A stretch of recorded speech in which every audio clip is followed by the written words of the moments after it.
got Mary online. I haven't seen Al join yet. Okay. Miss Stephanie, are we ready to start? This may be the week she was out. There were 2 weeks she couldn't make it at Med. She's probably out tonight, so I think you're good. Okay, thank you. I appreciate it. I'm better. I'm just weak, but I'm gonna get there. I'm at 5. I'm going from walking 3 miles a day and can't barely walk.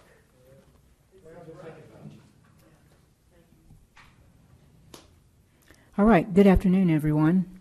We want to go ahead and get started because we have another huge agenda today. So it's always good to see everyone. We'll start off. I'll go ahead and call the meeting to order. And you should have the agenda in front of you. If you would take just a moment to kind of review it, if you haven't already done so.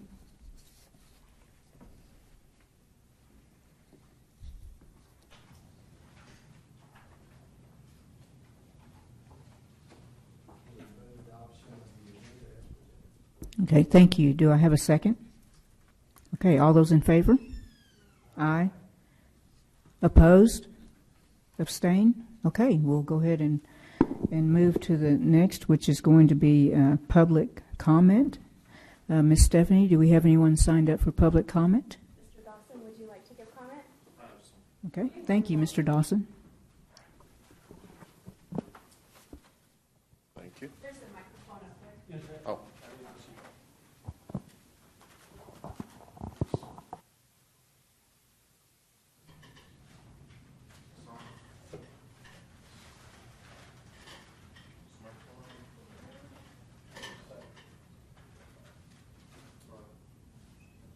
Okay, there we go. All right, I wanted to talk a little about, the past few times I've spoken at these meetings, I mostly focused on, I'm a bit of a nerd on city history and city politics, and I also have tried to provide this committee with some information that we've had, like from our candidate questionnaires as to where city council members stood on the issues. Today, though, I want to talk a little bit about my perspective on the proposed amendments from the point of view of someone who has worked professionally as a political consultant and has won campaigns on items involving propositions on ballots.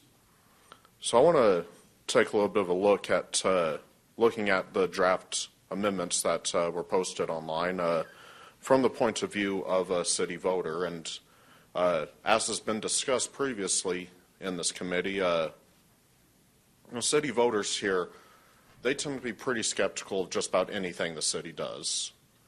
So if I'm a skeptical voter and I'm seeing these proposed amendments, here's what I'm seeing. I'm seeing longer terms for the council. I'm seeing that in some election years, voters won't have a chance to overturn a majority of the council. I'm seeing a larger council, which is being done for the purposes of adding more flexibility for council members. I'm seeing that the city council gets to appoint people to a commission that will effectively decide that only certain people are allowed to run for certain spots on the council. And I'm seeing that the council gets to appoint the city attorney.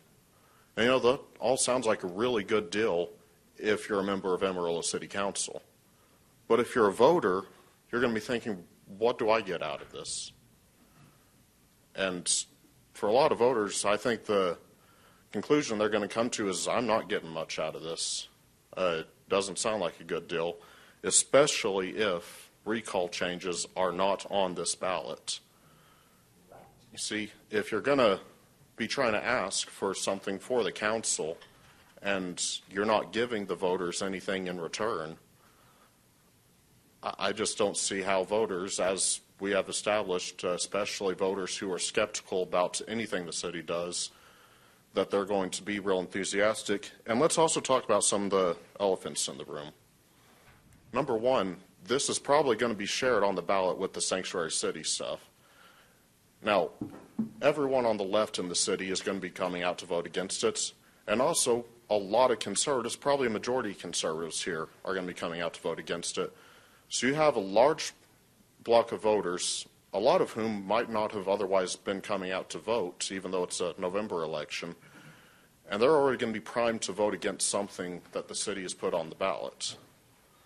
So if they're going to be looking at that, they're also going to be probably thinking, well, I'm just going to vote against everything the city has on the ballot. And also, we saw in 2020, voters rejected Proposition A, and then a couple years later, the city came, and the way a lot of people saw it, myself included, was city decided, okay, we're going to try and force this through again. With the 4-year terms, I'm sorry, but that's going to be the way a lot of people see expanding the council.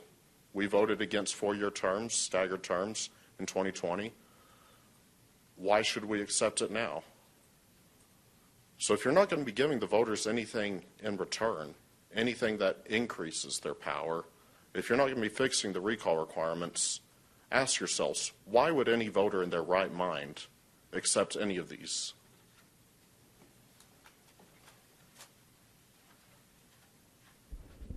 Thank you, Mr. Dawson.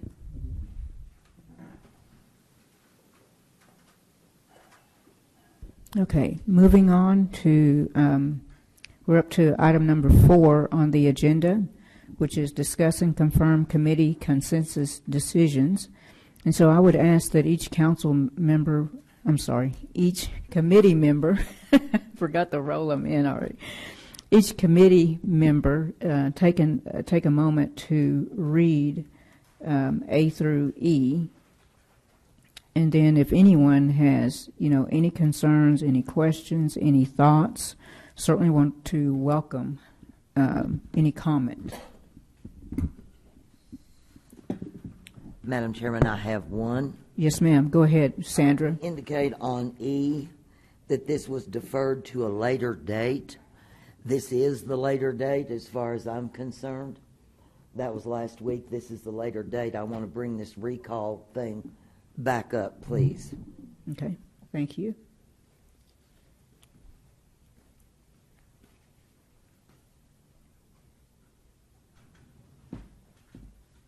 Madam Chair, I suppose we still had discussion related to the, Madam Chair. Madam Chair.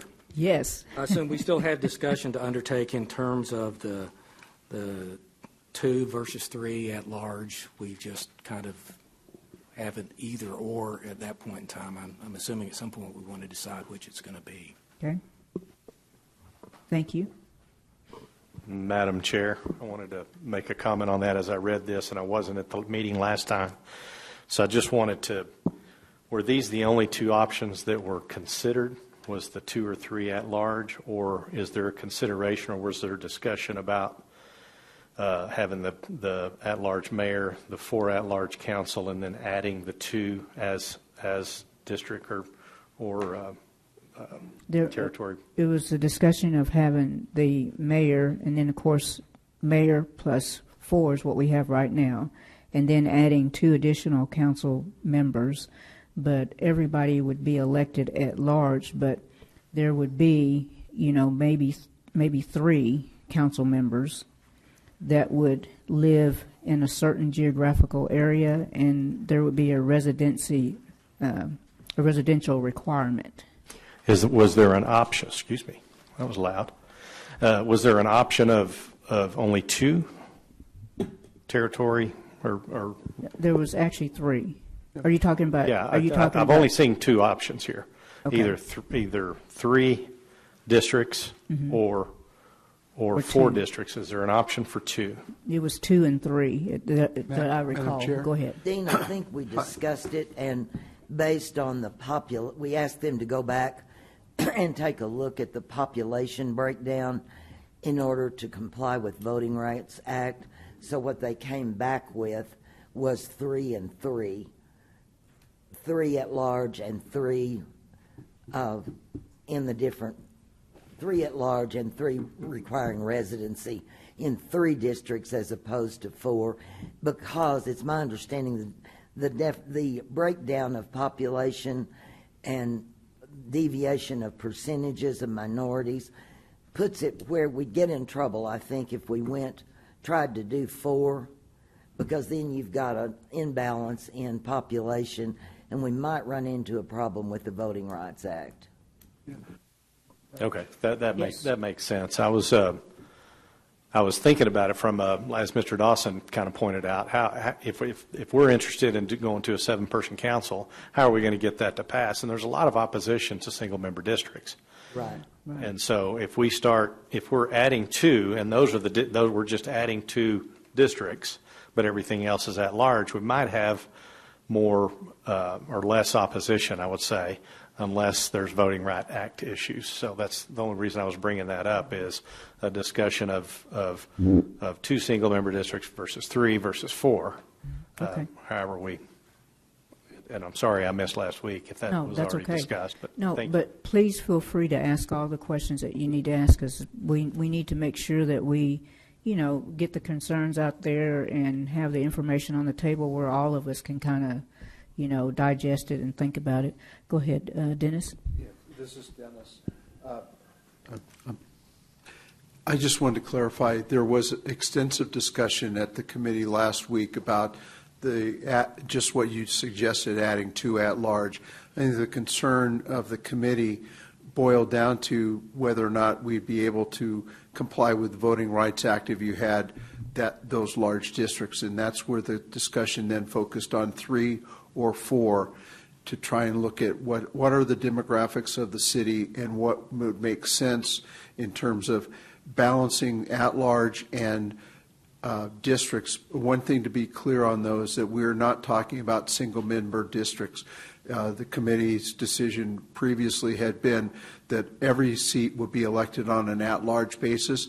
The only requirement would be that in certain districts you'd have to have a residency requirement. So I think the committee's been real sensitive to the concern about at-large versus single-member districts. Well, that makes sense. It doesn't seem, there's not much delineation between that, though, to me, but I get what you're saying.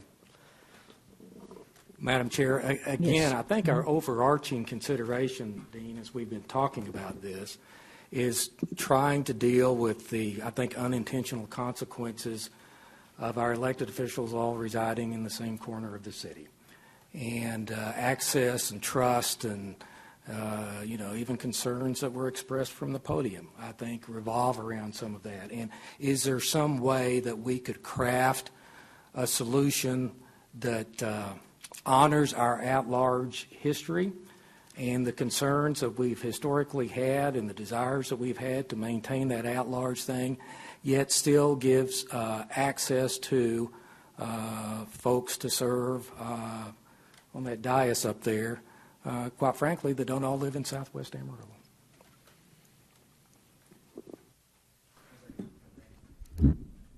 And just to clarify, Dean, so single-member districts, or that system, is generally when they're divided into districts, but only people in that district can vote.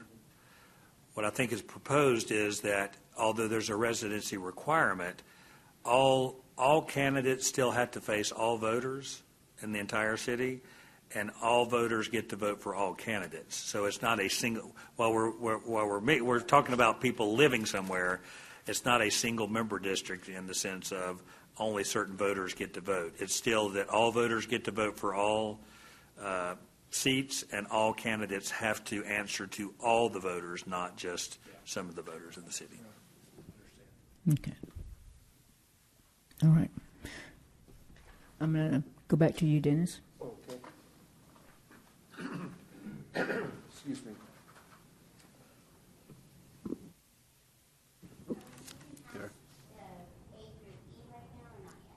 No, we're still in section 4 right now. Item 4 on the agenda. So, Madam Chair, did you want me to go further down the list of committee consensus, or? Yeah, we just need to see if we have a consensus as kind of where we stand on item 4, and then that's A through E, because I think we still have some concerns within the committee members.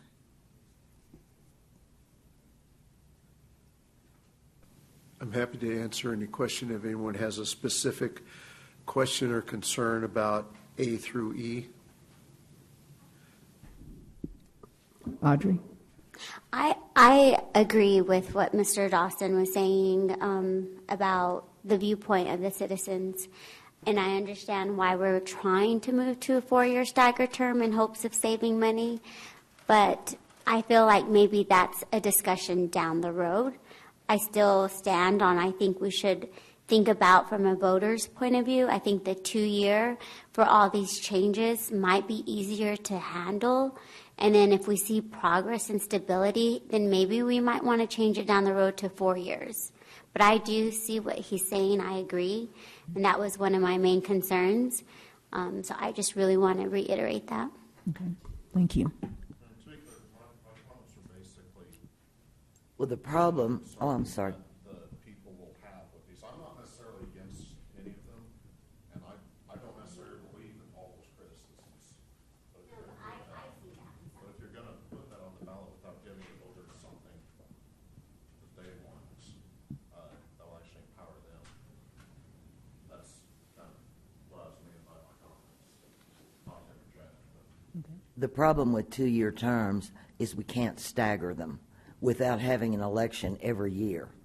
You can't stagger 2-year terms with this many people. We'd have to have an election every year, which is not practical. We'd never, I mean, talk about voter fatigue. We're not the only city that would do that. That's not unheard of, to have staggered 2-year terms. I know, but I'm telling you, if we do, we have to have an election every year in order to stagger them. I understand. And I think in the survey that we did of the 10 comparable cities, there was only one city in Texas that we looked at that had 2-year staggered terms. And if I'm correct, I think Stephanie raised the concern that if we had off-year elections that the county doesn't support, that the city would be responsible for those election costs fully. So rather than $80,000 to $100,000 a year, I think was the cost on a normal election for the city, you'd be looking at something significantly higher in those off years. And I think that was one of the things that was concern and why we pivoted and why the committee pivoted and started looking at the 4-year terms. To Mr. Dawson's concern about the recall provisions, the committee had made a decision to defer that. I think if that's a concern, we could certainly revisit it. And I think there's potential for having a very simple language to do that. But the committee felt that deferring the recall provisions was appropriate at this time. Not all of the committee. Speaking of which, I think we could probably reach a consensus on recall pretty quickly. I looked at some other city charters and what they do, and the way they're written, a petition demanding that the question of removing such officer or officers be submitted to the electors shall be filed with the city secretary.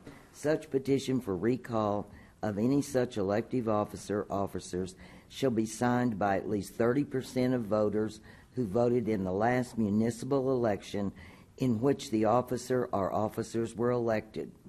Reasons for recall shall be construed to be acts of moral turpitude, incompetence, or malfeasance as of the legal a definition given to me by an attorney, thank you, Brian, is the commission of an act that is unequivocally illegal or completely wrongful. Specific instances, acts of violation of recall reasons shall be stated clearly in the petition. Only one petition for recall shall be submitted for an elected officer during the term of office. Petition for recall may not be submitted within the first 6 months of office or within 6 months of an election where the officer would be reelected.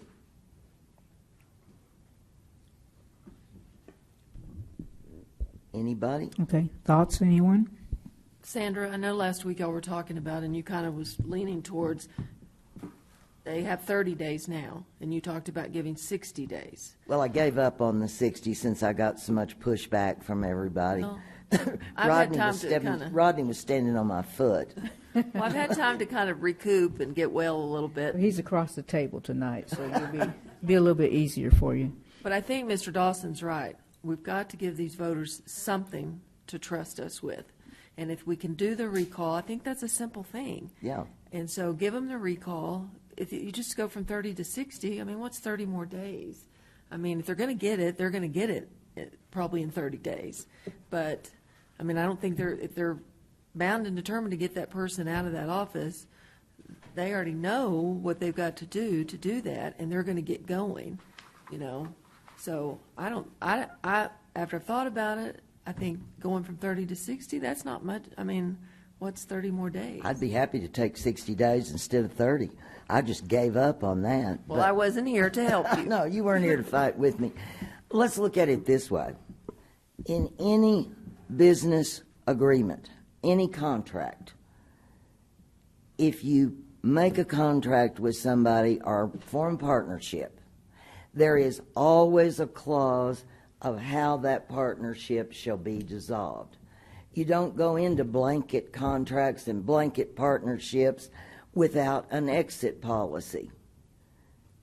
Why in the world, if we're going to try to run a city like a business, which is something else, but if we take that attitude, we've got to have a way that if the council makes a contract with the voters and the voters elect them, then the voters have to have a way to say, you've been in there for 6 months or a year, and, you know, Les Simpson was caught last week pulling the heads off of baby chickens and eating them.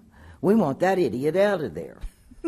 You know, that's definitely an act of moral turpitude as far as people in the Texas Panhandle. We've got specifics. They can't just harass them. They can only do it once. They've got to state the reasons. But we've got to have a way to give the voters, we're going to say, give us 4-year terms for our council. What we'll give you in return for this contract is a way that if one person, if they do something, act of moral turpitude, malfeasance, or what did I use? Incompetence. We could actually use malfeasance, misfeasance, and nonfeasance, but then I'd have to define all of them, and Brian and I'd get in a fight. So, Well, some of that's subjective. I mean, some of it's incompetence subjective. very That's why subjective. I said malfeasance is defined as anything that is the commission of an act that is unequivocally illegal or completely wrongful. You know, if one of our council members is driving drunk and kills 3 people and gets indicted for something, we want him off the council, okay? That's obviously wrongfully, unequivocally wrong. The way it stands now, we couldn't remove him. Couldn't be done. We can't? No, because the way it's written now, it takes 30% of the registered voters' signatures, that's 30,000 people, and 1/5 of them have to certify that they voted for that person, and there's no way to verify that, and then they have 30 days to get 30,000 signatures. So it's virtually impossible, and the number of required signatures is more than the whole number of people that voted in the last election by 10,000. So I know who did that, and I know why he did it. Because he was about to get recalled, so he got the thing changed. But I think I agree with what Mr. Dawson said, and I think if you put it this way, if you're going to sign up for internet service with somebody, when you look at it and you look at how much it's going to cost you a year, what's the next thing you look at? Can I cancel if I want to? Is there a way? Is this contract going to keep me here forever? The thing anybody looks for, if you sign a contract or you have a partnership, is, you know, what happens if? Because we don't know what the unintended consequences are. but there's got to be a way that the voters can say, uh-oh, it's still not going to be easy, because we're talking about 30% of the people that voted in the last election could be, like, if 21,000 voted, that's 7,000 signatures on a petition, and that is tough to get in 30 days. They're going to have to be really determined, and somebody's going to have to put some money behind it in order to get enough people out getting that many signatures. So there's going to have to be a determined effort for something pretty grievous before they'll exercise that. But the knowledge that you have the ability, that it's a viable ability to recall, gives that contract back to the voter. And I'll say it again, what Josh Kraft said to me, if we suck, throw us out. And that's been the attitude of a lot of the council members that I've talked to, is we're going to do it right, and if we don't, or we do something really bad, then we'll give you the option to get rid of us. So that's why I'm pushing so hard for it. I want that part of the contract. To clarify, the thing that you're really saying is that instead of being 30% of the registered voters, you're saying 30% of the voters who voted in the last election. And you're asking for 6 months or 60 days instead of 30 days? I'd love to have 60 days. I'd even settle for 30. I'm curious, how often does that happen? I mean, how often has someone actually come in and said, we need to kick a city council member off for the mayor, and filed an actual petition? And I've looked at Brian on this. I haven't seen it in my Brian? since 2012. So I agree. I feel like I agree that, especially with what Mr. Dawson said at the podium, that from my perspective, 4-year staggered term seems like a no-brainer. And I think for all of us in the business of the city, that seems like that's a great idea. But to the voters, it may seem like, oh my gosh, this is a great deal for them. So the fact that no one's actually done that in a long time, I don't think it would create a situation that would be, everybody showing up after the election or whenever to try to get people off because they feel like they're incompetent. I don't think that's going to create that. And so I would be all in favor of creating something to put on the ballot to say, yeah, if you can get 30% of the registered of the people who voted in the last election, it would be tough to do anyway. 7,000 signatures. Right. And I think so. I would be for that. I just want to clarify that that's the main point is going from Registered voters to the voters amount in the of last voters. election, and eliminating that ridiculous thing that 1/5 have to certify they voted for somebody. Okay. Gary? Yes, Madam Chair. First of all, Sandra, you'll never get your cable television cut off because they won't answer the phone to let your television. That's exactly right. That won't happen. Is the issue. I did have the question that you just asked in terms of when has it happened. I don't remember a recall even being considered in my lifetime since I've been paying attention to City Hall, and Donna's sitting over there. So I don't think it happens. It just doesn't happen, fortunately. Brian, a question in terms of eligibility to serve on the City Council. If you're a convicted felon, you can't serve on the City Council, correct? There are some provisions in the Penal Code that talk about your inability to serve. They really have to do with misuse, abuse of office, those kinds of things, some of which may end up being felonies. So I say that in light of the fact that there's several crimes out there that can happen that can basically disqualify you from office.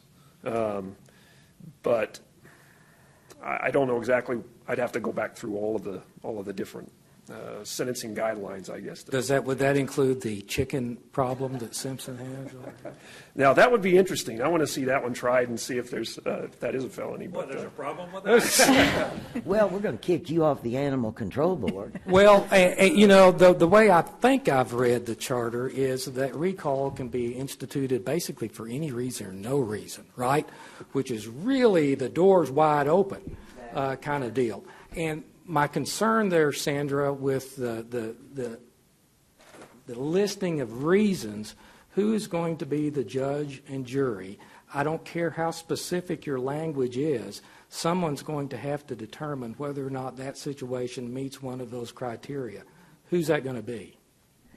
The petition goes to the council if there is a question, I believe, about the cities that use specific, they will say, you can't just say, we don't like you, or we don't think you're doing a good job.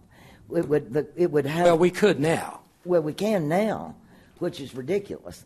We've got to be able to say, okay, look, we voted against having a civic center. It hasn't been 2 years. You just put through a bond issue or an ordinance without voter approval that says you're going to put this city in debt for a civic center. You can't do that. Because of that, we're going to start a recall petition. That one wouldn't have probably worked anyway because it was too close to the next election. But that would be an example. You know, doing something specifically that the voters had voted against. Entering in several of the recalls in Texas that I looked at, there were a couple of people recalled because the council members entered into a contract with a third party that the voters had said, no, you don't enter in, we don't want that. We voted it down, and you went ahead and you entered into it against what the voters approved. Right. So, but if the reasons are specific and they are presented to the council, if that council member does not feel like they're just, he can take it to district court and say, I want the court to decide if this is a valid reason before an election is called. Or even if an election is called. And so you're saying the council would make that determination? The council can determine that. If it's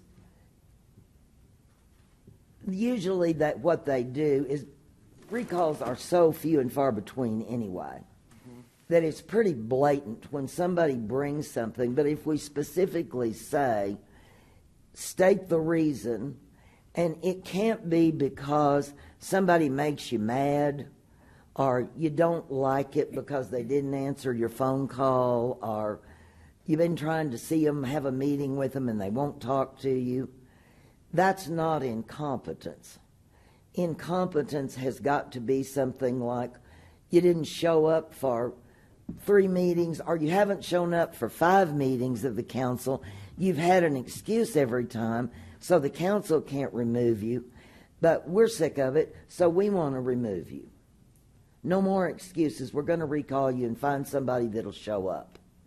Specific reasons within reasonable legal definitions that have to be on there. Instances of violation of acts of moral turpitude, incompetence, or malfeasance. If somebody is found to be doing something illegal, they could be in court forever and they would never get to the point where they would be a convicted felon, and they could be on the council for 4 more years. If they're involved in something like that, we can do a recall petition if they're arrested for it before they're convicted. Madam Chairwoman. Okay. Toby? Yeah, this is Toby Hudson. I would move to make a pretty simple motion for this, but I do want to ask a couple of qualifying questions first, because I agree with all these arguments, and I understand the need to have a recall that's doable. But I did want to ask Stephanie, how many registered voters are in Amarillo, roughly? There are approximately 95,000. And I can tell you in doing the calculation, and of course this is back as of December when we received the initiating statement for this recent petition, the 5% threshold was 4,888. It's almost 5,000. So if you're looking at 30%, that's 30,000 people. Okay, so yeah, just under 30,000 people would be the requirement currently. And you said, somebody said roughly 21,000 people vote per municipal election? That was our last election, yeah. So And there that you're was a talking. fairly large turnout, wasn't it? It was. I think that was That larger was a than bit we of an usually have. anomaly. And it, Normally yeah, it'll that can run change. 14 to 16,000. So if we went percentage of vote in the last election, Well, I'm a simple guy and I have to do simple math, but obviously 6,500, 7,000 people is less than 30,000. Here's my concern with the percentage number, and it leads to what Sandra talked about with someone that just wanted to file a recall on somebody that they didn't like or that they were fundamentally against their principles, which I could see happen based on some controversial topics that have happened within the city council. So it takes 50% plus one to elect someone into office. So in my mind, of course this is simple, the recall is just to have an election, but if there's not 50% of the people that want to even proceed to a recall, then the likelihood of that not passing is pretty high. So I can live with the 30%. It just seems like there's going to be 30% of the city that did not vote for each member of the council every time. So the potential to file a recall exists, even though, like you pointed out, it's not very likely to happen. So 50% of the voters that voted in the last election is still quite a bit less than 30,000.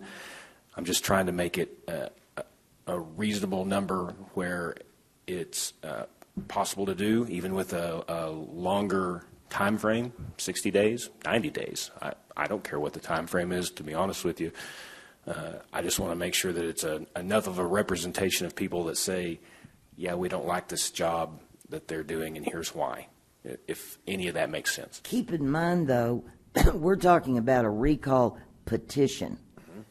The petition has to be certified, then the council has to put that on the ballot, and for somebody to be recalled, it's going to take 50% plus one. Yeah, I just said that. I understand Yeah. that part. I know how it works. So that, it's not just recall, there's going to be an election after the petition. The petition is just to get it to the voters. Correct. And then it's up to the voters. That's why I feel like we ought to say the 30% of those that voted in the last election, because 7,000 is still going to be tough to get in a 30 to 60 day period just to get a petition there. And Stephanie, do you have to go line by line and make sure that each one of those signatures actually voted in that election? We do. Now, if we have a large enough petition, we can do some sampling. I've never done that before, but I know Texas election laws allow us to, so that might be an option. The way it's written right now, we don't have a time limit on recall, on certifying. So we would just go line by line until we make sure that we hit that 30%, 40%, whatever number, whatever percentage we're supposed to get to. So one note to answer Kim's question earlier, the way it's written now, where 1/5 have to certify that they voted for the person that they're seeking to recall, we have no way to verify that because obviously how you vote is private. And so that one, where that would fail the recall requirements would be if you didn't have enough people vote for that person to make 1/5 of the 30,000, if that makes sense. Right. So. Well, based on all that, I mean, I don't have any issue with simplifying the process, and I think that's what we're trying to do, and still have it as a positive presentation to the public that they have the ability to do this if necessary, and I do want to prevent unnecessary recalls and work by the city. So, yeah, I would take a definition. I'm a little thrown off about the council getting to decide whether it's an appropriate violation of the council to recall somebody on the council, but I don't know any other systems that are in place to to check and balance that. Dennis? Yep. Excuse me. I'm sorry, Dennis, I'm sorry. That's fine. I just want to speak kind of, Toby, in favor of what you're saying there. I do think it's important, particularly if we're going to lengthen the terms, that we lower the bar for recall. It's a matter of how low we want to lower that bar, to me. The number of days to get your petition signed is kind of an administrative issue, and how long do we want to drag this out issue. The real thing is where that threshold is. And let's just assume that it's a low turnout election and 10,000 voters voted for round number purposes. I ran a campaign against Les Simpson. Les is obviously the better candidate, and he got 7,000 votes. He got 70% of the votes. The public recognized me for whom I am, and they only gave me 3,000 votes. So that's 30%. So my 30% of disgruntled folks could come, yeah, well, move those percentages around a little bit. No. Let him finish, please. Yeah. But he's off on the wrong track. He's talking about one election, the total votes of everybody that voted in the election. No, that's not what it is No, it? it is. It's the total votes of everybody that voted in the election, Yes. which would be 10,000 people in my example, right? 7,000 voted for Les, 3,000 voted for me. Am I off somewhere? Go ahead. Okay, 3,000 voted for me. It's just that 3,000, therefore it would take 3,000 signatures. I'm getting a yes and I'm getting a no. Brian, can you clarify for us, please? Clarify, say it again. Microphone, please. 10,000 votes in an election, Uh-huh. okay, for place whatever. 7,000 for candidate A, 3,000 for candidate B. Right. If we go to a 30% recall threshold based upon number of votes in the election, that's 3,000 signatures to call for a recall, correct? Correct. Right. So we've got 3,000 people potentially upending the will of 7,000 people for that recall. Yes. Correct? That example. My point there is, I think that bar is a little bit low. But they'd have to have a reason to recall less, like, A reason for recall, not just because, Microphones, Ms. Sandra, please. go ahead. Microphone. Well, I mean, Floyd gave us that first meeting on May 29th about some select charter amendments. And so as I'm thinking and listening to all of you guys, and Brian, you answered to this, there is in the state law a line conflict of interest that these council members have to abide by as far as local ethics. Like they can't have abuse of office, personal financial gain. Yes, So that's state law. it is. And so when you're talking about recalling somebody, I mean, where does this come into play? I mean, if they've done something wrong while they're in office of abuse of power, how does the state handle that? Well, I mean, they could be criminally convicted, obviously, of that. I mean, it's a crime, they can go to jail for it. So whether that would be subject to a recall or not, the recall would actually have to talk to it, speak to it. Right now, it doesn't speak to anything. It just says, doesn't matter what it is, I can just not like you. That's enough. Okay, I've just got to, but I would have had to have voted for you.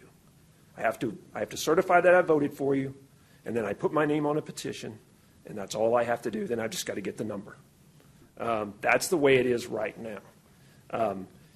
If there were certain crimes that were committed, and remember, it's one thing to have allegations of a crime. It's another thing to be convicted of it. Okay? So there is a due process element to all of these. Okay? And there's got to be some, in my opinion, there's got to be some process by which this particular council person can defend themselves. Otherwise, it's just allegations. And there's got to be evidence. there's got to be some procedural way in which the evidence can be authenticated so that everybody believes, yeah, this is true stuff, instead of, well, I made this up because Well, I don't know that council should. Well, that goes back to my previous question. Right, and that's kind of what you're going with. Yeah, who would be the judge in terms of someone having met Dennis. a criteria? Okay, Dennis. appropriately? Yeah, if I could, the current charter in Article 2, Section 24.E says, basically gives the officer who is being recalled 5 days to resign from office. If the council member or the mayor being recalled doesn't resign in that 5 days, it says the governing authority of the city shall thereupon order and fix a day for holding a recall election in accordance with applicable laws amended.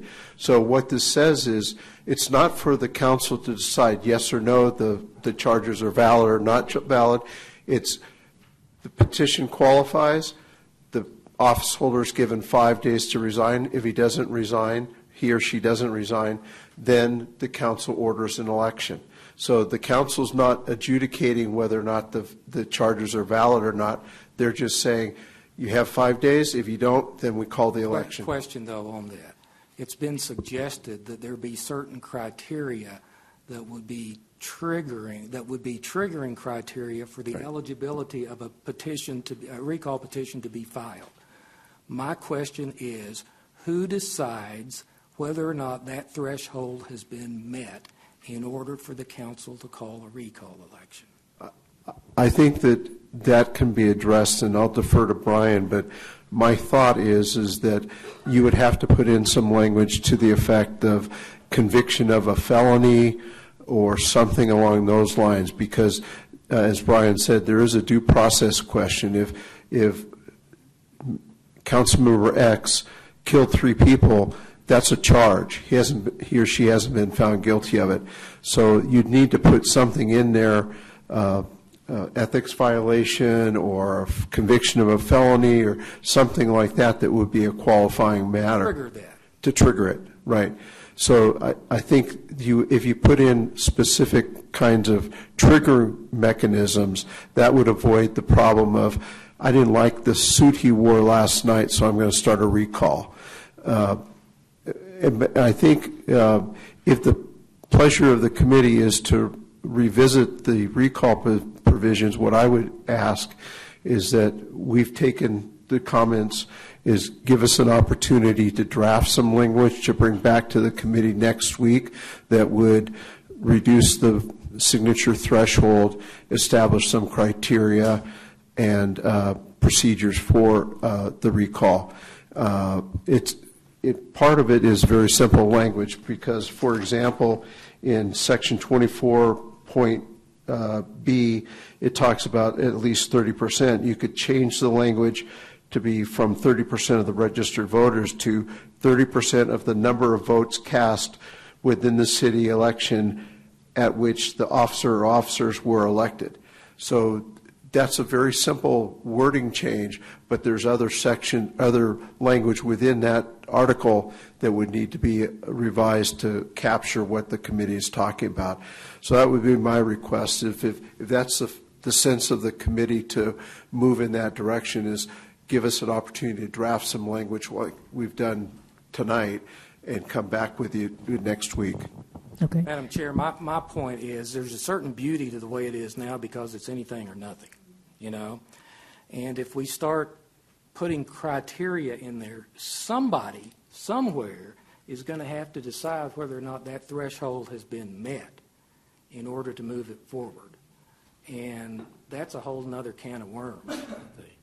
Well, if an election is called, the voters can decide, and that's what I'm trying to do, is give it to the voters and not, if there's a criteria put in there, and the voters have the ability, whether they do it or not, whether they ever get a petition signed, they know that it's not impossible to do. And we can put criteria in there, whether it's ethics, whether it's moral turpitude, whatever it is, there can be criteria put in there. It's like, what is pornography? You can't define it, but you know it when you see it. And you sure know an act of moral turpitude when you see it. I think that's pretty well. We can put something in there. If Brian wants to make it more legally specific, let's do it that way.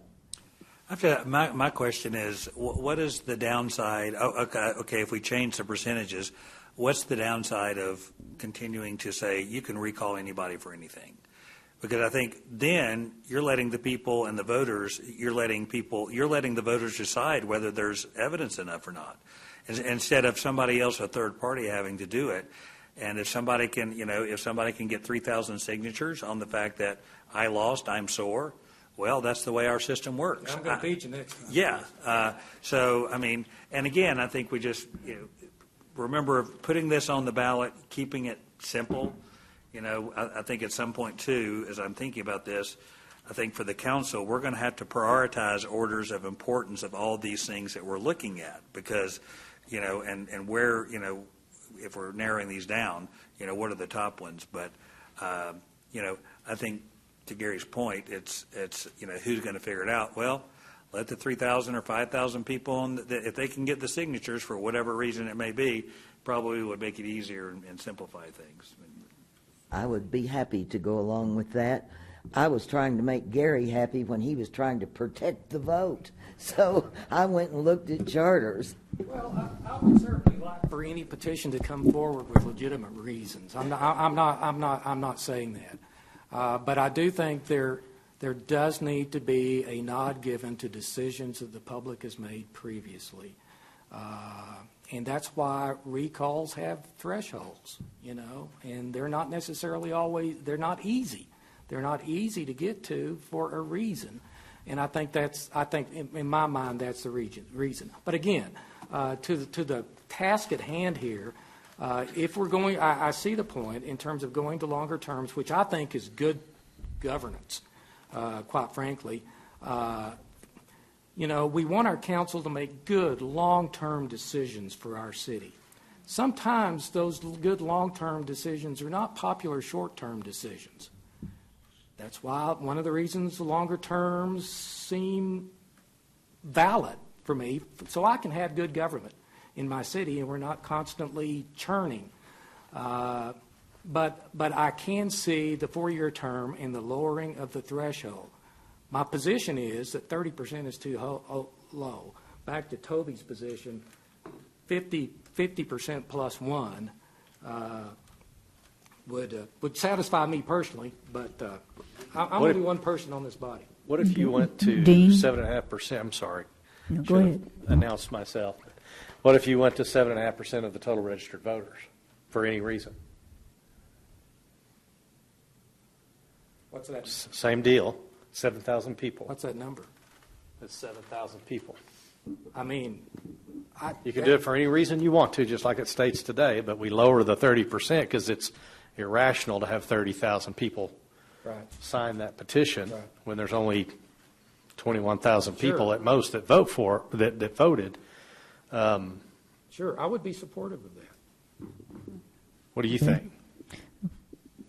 As far as I'm concerned, we ought to have a way to recall without a bunch of junk in it, and it ought to be so reasonable that if 4,000 people that voted in the last election want to recall somebody, they ought to be able to do a petition and send it to the ballot, and then all the voters can decide.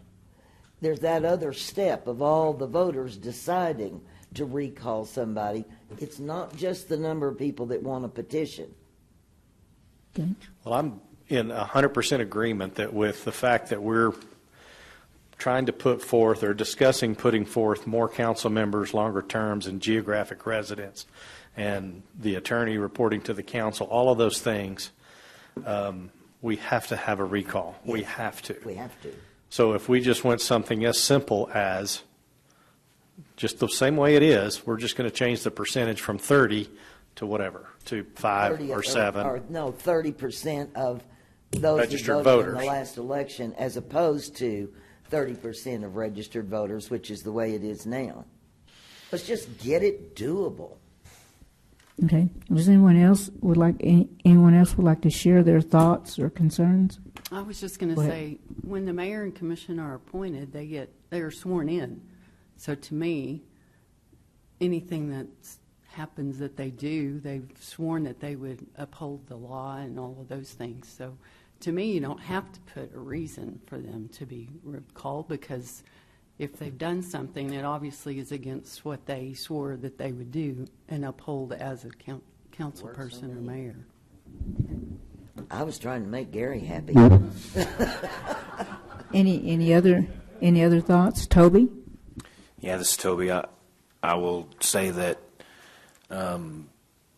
legally, like Gary is saying, somebody would have to make a determination. I don't think that that's easy to do, even though, like you said, we know it when we see it, but everybody sees it a little bit differently. So for somebody within the city, whether that's council or staff or attorney, to have to decide something with someone they work for, with, it's too political to take that risk. So I do think it has to be open and for any reason. Therefore, the threshold is high. The only argument I'd make against of all the registered voters is we kind of know that the same set of people, the same percentage of people vote in municipal elections that care. And so that group is probably needs to be the ones that if they voted for it, then they need to decide whether or not this thing gets recalled, and it will be the same set of voters again. I will also point out, I think the reason the threshold is fairly high is because voter turnout for a recall, unless there's something super egregious, will be lower than the actual turnout for the last municipal election, because it's voter apathy and not very many people show up to vote. So when they see one thing on the ballot and it's a recall special election, they're not going to come, except for those people that signed the signature. Right. So now their vote counts more in a higher percentage of the people that showed up. So you actually, the person being recalled, whether it's for a good reason or not, they have to re-campaign to try and get the votes to stay in office if it's a legitimate reason. So that's why I think the threshold is high. I'll point out, Rodney here had the numbers from last week, and 30% is roughly in the middle of the surveyed cities. There were 3 with 30%. There were 3 higher that had a higher percentage, and all of this, from what I can see, is based on voters in the last municipal election. There were 4 with lower percentages requirements. So I would leave it to Dennis to draft some language, give us some kind of numbers on 25, 30, a third, 40%. Tell us what that looks like, how long, how many signatures it would take, and how long, and then let's discuss some specific numbers next time. Okay, Dennis, let's see if we have consensus on the recall topic and see where we are. So what I have is that I think the consensus of the committee now is to revisit or pull back the decision that had been made before to nix or defer the recall provision, and to ask staff and myself to come back next week with some options or some provisions that would accomplish the committee's objectives of reducing the number of signatures required. But I hear more comments recently about leaving it open-ended as far as why someone could be recalled, not getting into specifics, and that we would come back with some language next week to present to the committee for your review and editing or acceptance. Okay. Do we have a consensus on that? Everybody's good? Okay. All right. Okay. We have your marching orders. Okay. Thank you. Madam Jerry. Chair, may I ask a quick question in terms of the reason for the parking this last time? Brian, seems as though there was some discussion about concern about, I guess, incongruency as it relates to, the passage of one amendment versus another, and how those two would interact with one another. Do you want to remind us of that, or might you guys discuss that and put that in as an issue, either a pro or a con, in the work that you provide us? Okay, all right. We're going to. Madam Chair, can I say one more thing? Yes, sir. Go ahead.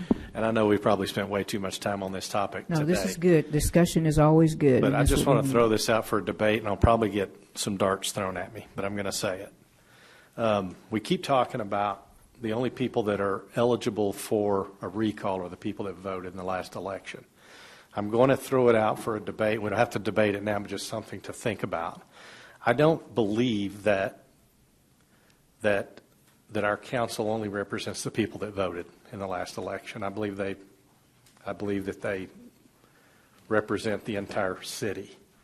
And there's only 95,000 of that city that's eligible to vote. So we're down to about 50% of the people. But I would just like to throw it out for consideration, debate if you want to, but I think we probably need to move on, that if we're going to recall somebody, I don't think because I didn't vote that I shouldn't have the say. And I know we're going to get to vote on it. I do know that. I know we're going to get to vote on it, but as far as the petition goes, just a thought. I'm just throwing it out there. Yeah, if I could, the language that I understood that we're looking at is 30% of the number of votes cast. So you don't have to say to sign the petition, you don't have to prove or say that you voted in the last election. It's just the number of people. So That's correct. So that just sets your threshold, Dean. So if we had an election of 20,000 people and we had a 30% of people in the last election, you'd have to get 6,000 signatures. Okay. Well, So, that but makes more anybody sense. But can I know sign we've it discussed that's a registered voter. they had to have been voted for that person, but you can't quantify yeah, that. that's the current So language. if that's We have no way to verify that. Even though it's Yeah. currently written that way in the charter, we can't go say, okay, Dean Crump said he voted. No, he didn't. So, I mean, we can't even verify that. okay, perfect. I think No debate there. Whether you voted or not. Perfect. So I wanted to clarify that. Dean, if you had just said, are you saying you want those that are registered voters to be able to sign the petition? Oh, no. Okay. Well, no. I'm not saying that, but how are you going to quantify? I guess you can quantify that, though. Okay. If you're not registered, you can quantify it. Okay, Dennis. I was just going to say, I think the goal of the committee is to open up the process, make it more accessible. I think we can simplify things. The requirement now of 1/5 have to say that they voted for that person. That's an onerous thing, and there's no way to prove it. So I think the spirit is to simplify the process and make it more accessible to the people. Okay. All right. Thank you all for that discussion. Really appreciate the thoughts and the information. Okay. Moving on to item 5 on the agenda, which is review and discuss establishing specific city council geographic areas. So, Dennis? I think probably Floyd and Emily would Okay. probably be best to cover the maps Okay. that you have in front of you. Sounds great. Miss Emily, would you like to come up? And thank you for being here. I did not So- see you back there. My apologies. Come on up right here, up here. Emily. There's a podium. I'll right let up you there. have it. I'll Emily? let you do it from here.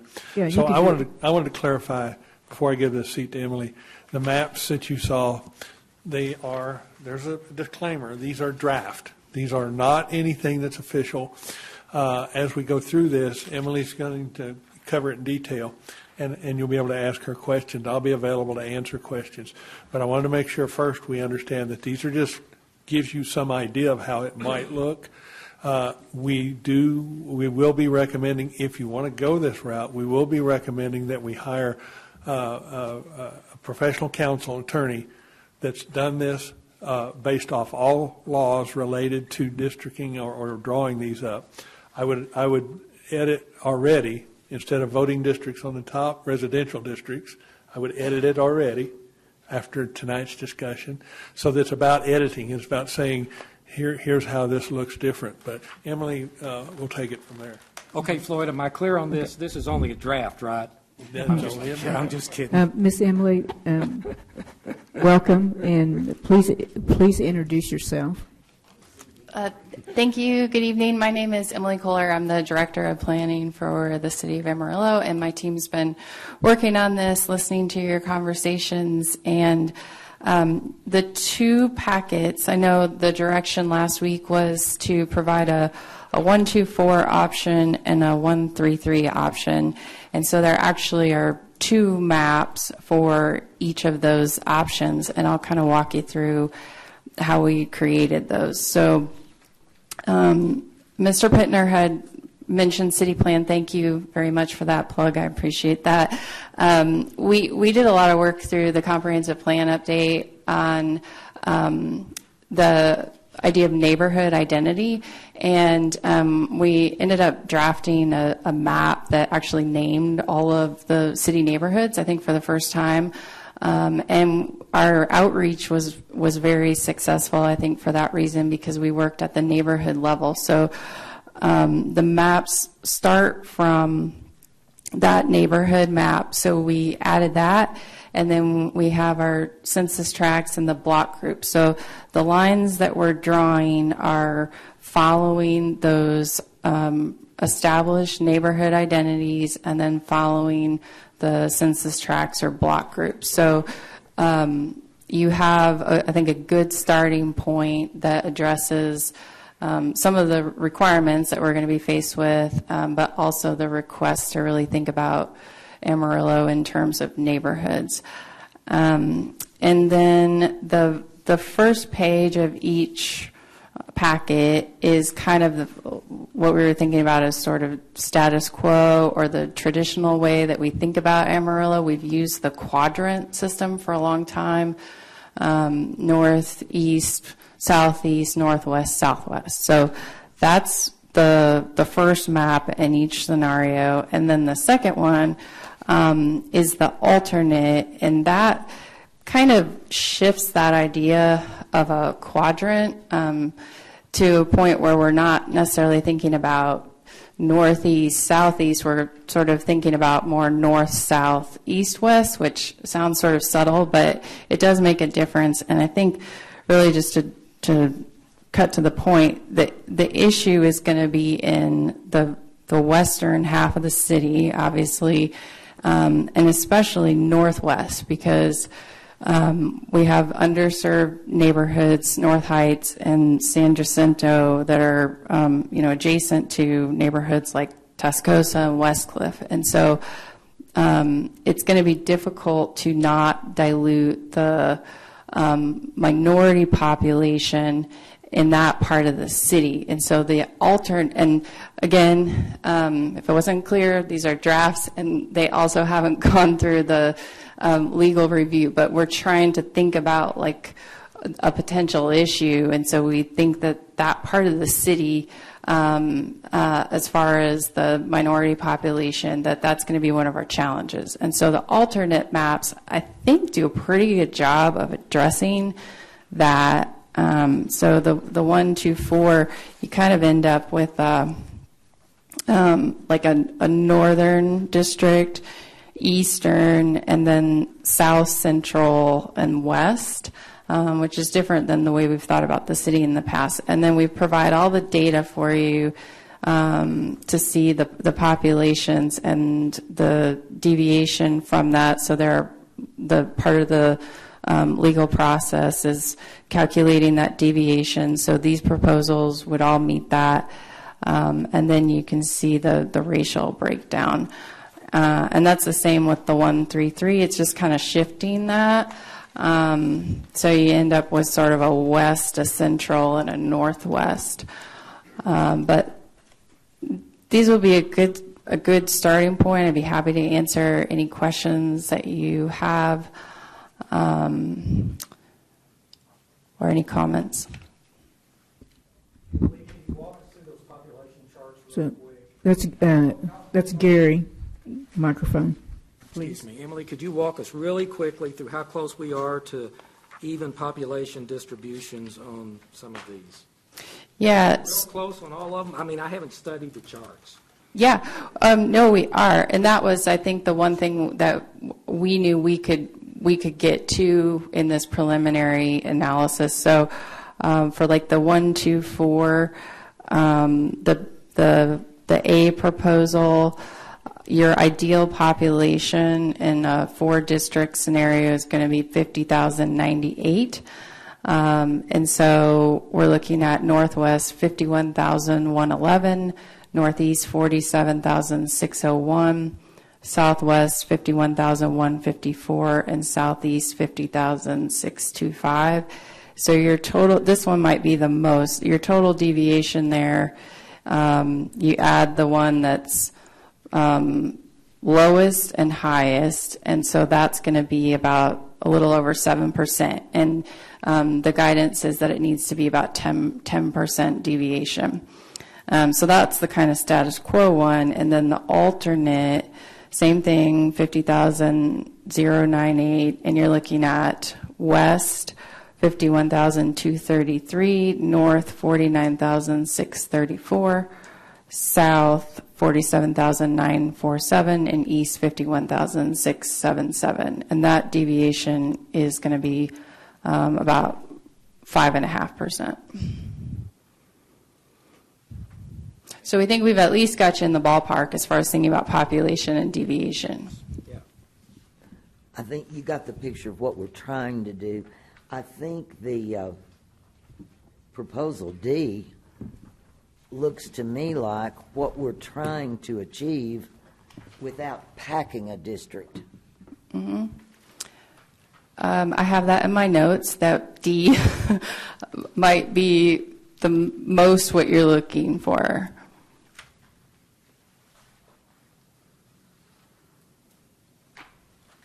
And it does, I think the concern would be Southwest. You're basically changing the way the city thinks about Southwest Amarillo. You end up with kind of an I-27 corridor and sort of split Southwest Amarillo, but it might be time for us to think about Amarillo a little bit differently. But in exchange for that, you're dealing with neighborhoods, which are readily identifiable, although we haven't used that in our minds locally for such. Right. But I think that's a pretty easy leap, really.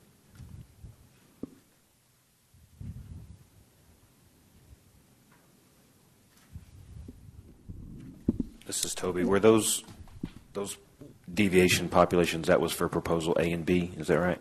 Yes, and then so for D, you can look at that.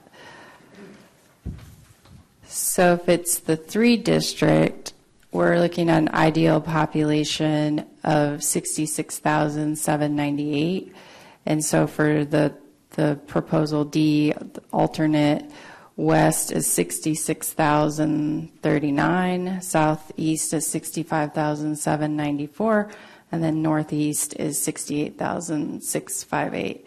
And that deviation is going to be, 4% or so. Did you find that, Toby? Okay. I don't know how we could get much closer than 4% deviation. You'd almost have to go build something.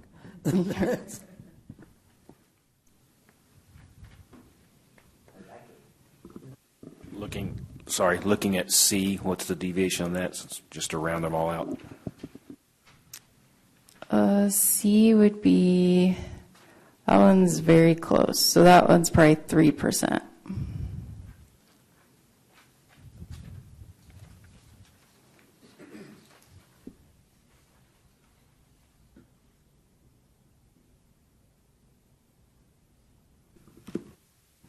I think the good news is we could make it work under Voting Rights Act and other factors for either 3 or 4 districts. So I think I know there had been some discussion earlier, or comments made about we'd have to have a great number of districts to be able to do that. So I think that's good to see that we can do it in that 3 or 4 range. I think so, but another qualifier, I've never done this before, and we would like to turn this over to outside counsel that specializes in this. So unless there's something that we're completely missing, yes, I think it's possible with a limited number of districts. And I think the point of this exercise partly was to be able to demonstrate to the council and to the community that this is a doable kind of a system, whether it's 133 or 124. It's really up to the committee to make a recommendation on which configuration you feel most comfortable with. Madam Chair, to your point about legal counsel who specializes in such, of course, there is such out there. There's a whole field in Texas that does this sort of thing. I know I'm certainly going to be relying upon their counsel as it relates, and the council, I know the city council will be relying, if we move forward with any of these kind of concepts, upon their advice in terms of what is the most defensible, if you will, were these boundaries challenged, which one sets us in the best stead of having done this correctly from any kind of court oversight that might come our way. It's frankly, it's a little bit beyond me to understand is it a good thing or is it a bad thing for the minority community to be concentrated in one area? Is that good, bad? I don't know. Frankly, I don't know. But I do think we can get good advice in that regard, and we don't have to sit here and try to do that as a bunch of volunteer non-experts. Any other comments? The concern I have with the proposal C, you were talking, Gary, about neighborhoods. Proposal C, to me, you're combining the neighborhoods of Hamlet and Westcliff in the same district, which could not be any more diametrically opposed. You're combining the Barrio and City View and Hollywood Scotsman in that district. That, to me, really kind of skews the purpose of what we were trying to do, was to give a district representative from areas that had not been represented in the past. Proposal D sets this up where we get the neighborhoods generally in the same district, and the person representing them with residents in those districts would tend to be more of an ethnic representative of. Yeah, that's a good. Thank you. I appreciate that. That's what I'm looking for. But again, I'm not sure if that's good or bad. Well, that's the way it is, though. Yeah. I mean, let's take the world the way it is and get the representation that we're looking for. But that's what I like about the D, is that we get it, I think, more to what we were trying to target.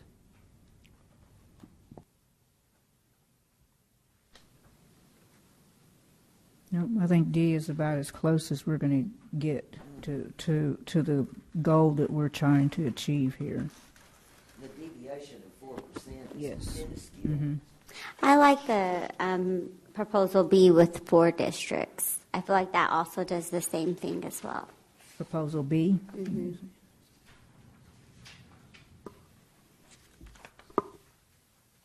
Since I don't have A and B, Do you not?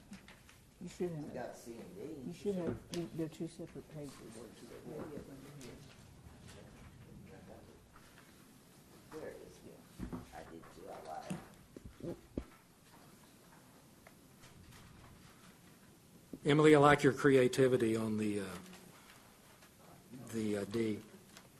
That's.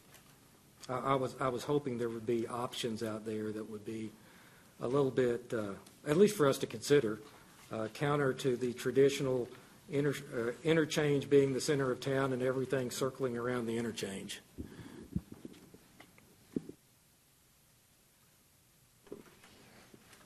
Madam Chair, Yes. I'm leaning towards D for a couple of different reasons. I think for what we're asking the voters to approve, I think to go with 4 geographic regions is going to be a push. I think 3 is going to sell better. You know, I was trying to discuss 2 a while ago just to get to meet our goal, which is to get the upper quadrants more engaged in the city council. I don't think that's going to happen because of the voting rights thing. So that's probably the closest, in my opinion, to what I think is sellable and works, in my opinion. Thank you. Other opinions? Yeah, this is Toby. I do like Proposal D. Definitely has me thinking about the city in a little different terms because I work it broken up in quadrants my whole career. But even though this is the one I like, so I'm going to argue against my own preference. In the future, this will have to be redrawn because all of the growth is on that west and southwest side. So as population increases over there and it decreases in these other areas, if things hold steady, then that will have to be redone. But I guess redistricting is part of adopting some system like this. It's going to have to happen. Okay. And just realize that sometimes I can't save you from yourself. So. And wouldn't the redistricting happen if I know we talked about reviewing the charter. You know, there's nothing in writing that we review the charter. That would be also part of the review as well, right? Yeah. Say that again. Say that again. So, reviewing the charter. Yes. It's just kind of an arbitrary thing now. We had talked last week about possibly putting or having something in there that we review it on a timely basis. You mean like the cycle of review for the charter? Yes. Which we would review the redistricting with that. If I could interject, I think that's 2 different things. Yeah, that's what I'm thinking too. Because the districts, the boundaries would be established after every 10 years after the federal census. So in this first go-around, the district lines would be drawn based upon the 2020 census. When we get after 2030 census, so in 2031, there would be a whole new districting process that would take into account changes in population and so forth. So that's why I said every 10 years you'd be going through a automatic redistricting process because that's required by law. And that would be done by a redistricting committee, not a charter review. That would be a district. Mm-hmm. And in the proposal that we'll get to, I drafted for your consideration some ideas about creating a districting commission. That would be something that would need to be done as part of, I don't know if it be a charter or whether it be an ordinance. Maybe a combination, setting up the process in the charter, but the actual mechanisms will be an ordinance. I'll defer to Brian on that, but it creates a process by which there's natural evolution of the districts every 10 years. Okay. All right. Other comments? Yes, Madam Chair, I agree. I think D and B are similar, but I feel like 3 districts would be an easier sell than 4. So I would agree that D accomplishes what we want by grouping that whole side, the whole north and northeast side together. But also, I agree. I like how we're kind of cutting I-27 and splitting that in 2, not just saying Southwest Amarillo. We're saying those are 2 different districts. So I like D. Audrey, yes, ma'am. When y'all say pushback, I want to understand what pushback. Like, what are the concerns? Like, Dean mentioned that, you mentioned that, I think Toby did. What is a pushback for 4 districts? Well, I mean, when you mention single-member districts, everyone gets super, and I don't want to go to all single-member districts. And so what we're proposing is, what's the language? residency requirements. And so it's by making it 3, I feel like that's to us, that doesn't matter, but again, that's what the voters are seeing. And so we're having 3 residential requirements. And I think I don't know how this goes if if the city or the council or anyone puts out information like, hey, we're going to vote on this and here's what's going on and here's why, here's what we're thinking. Does that happen?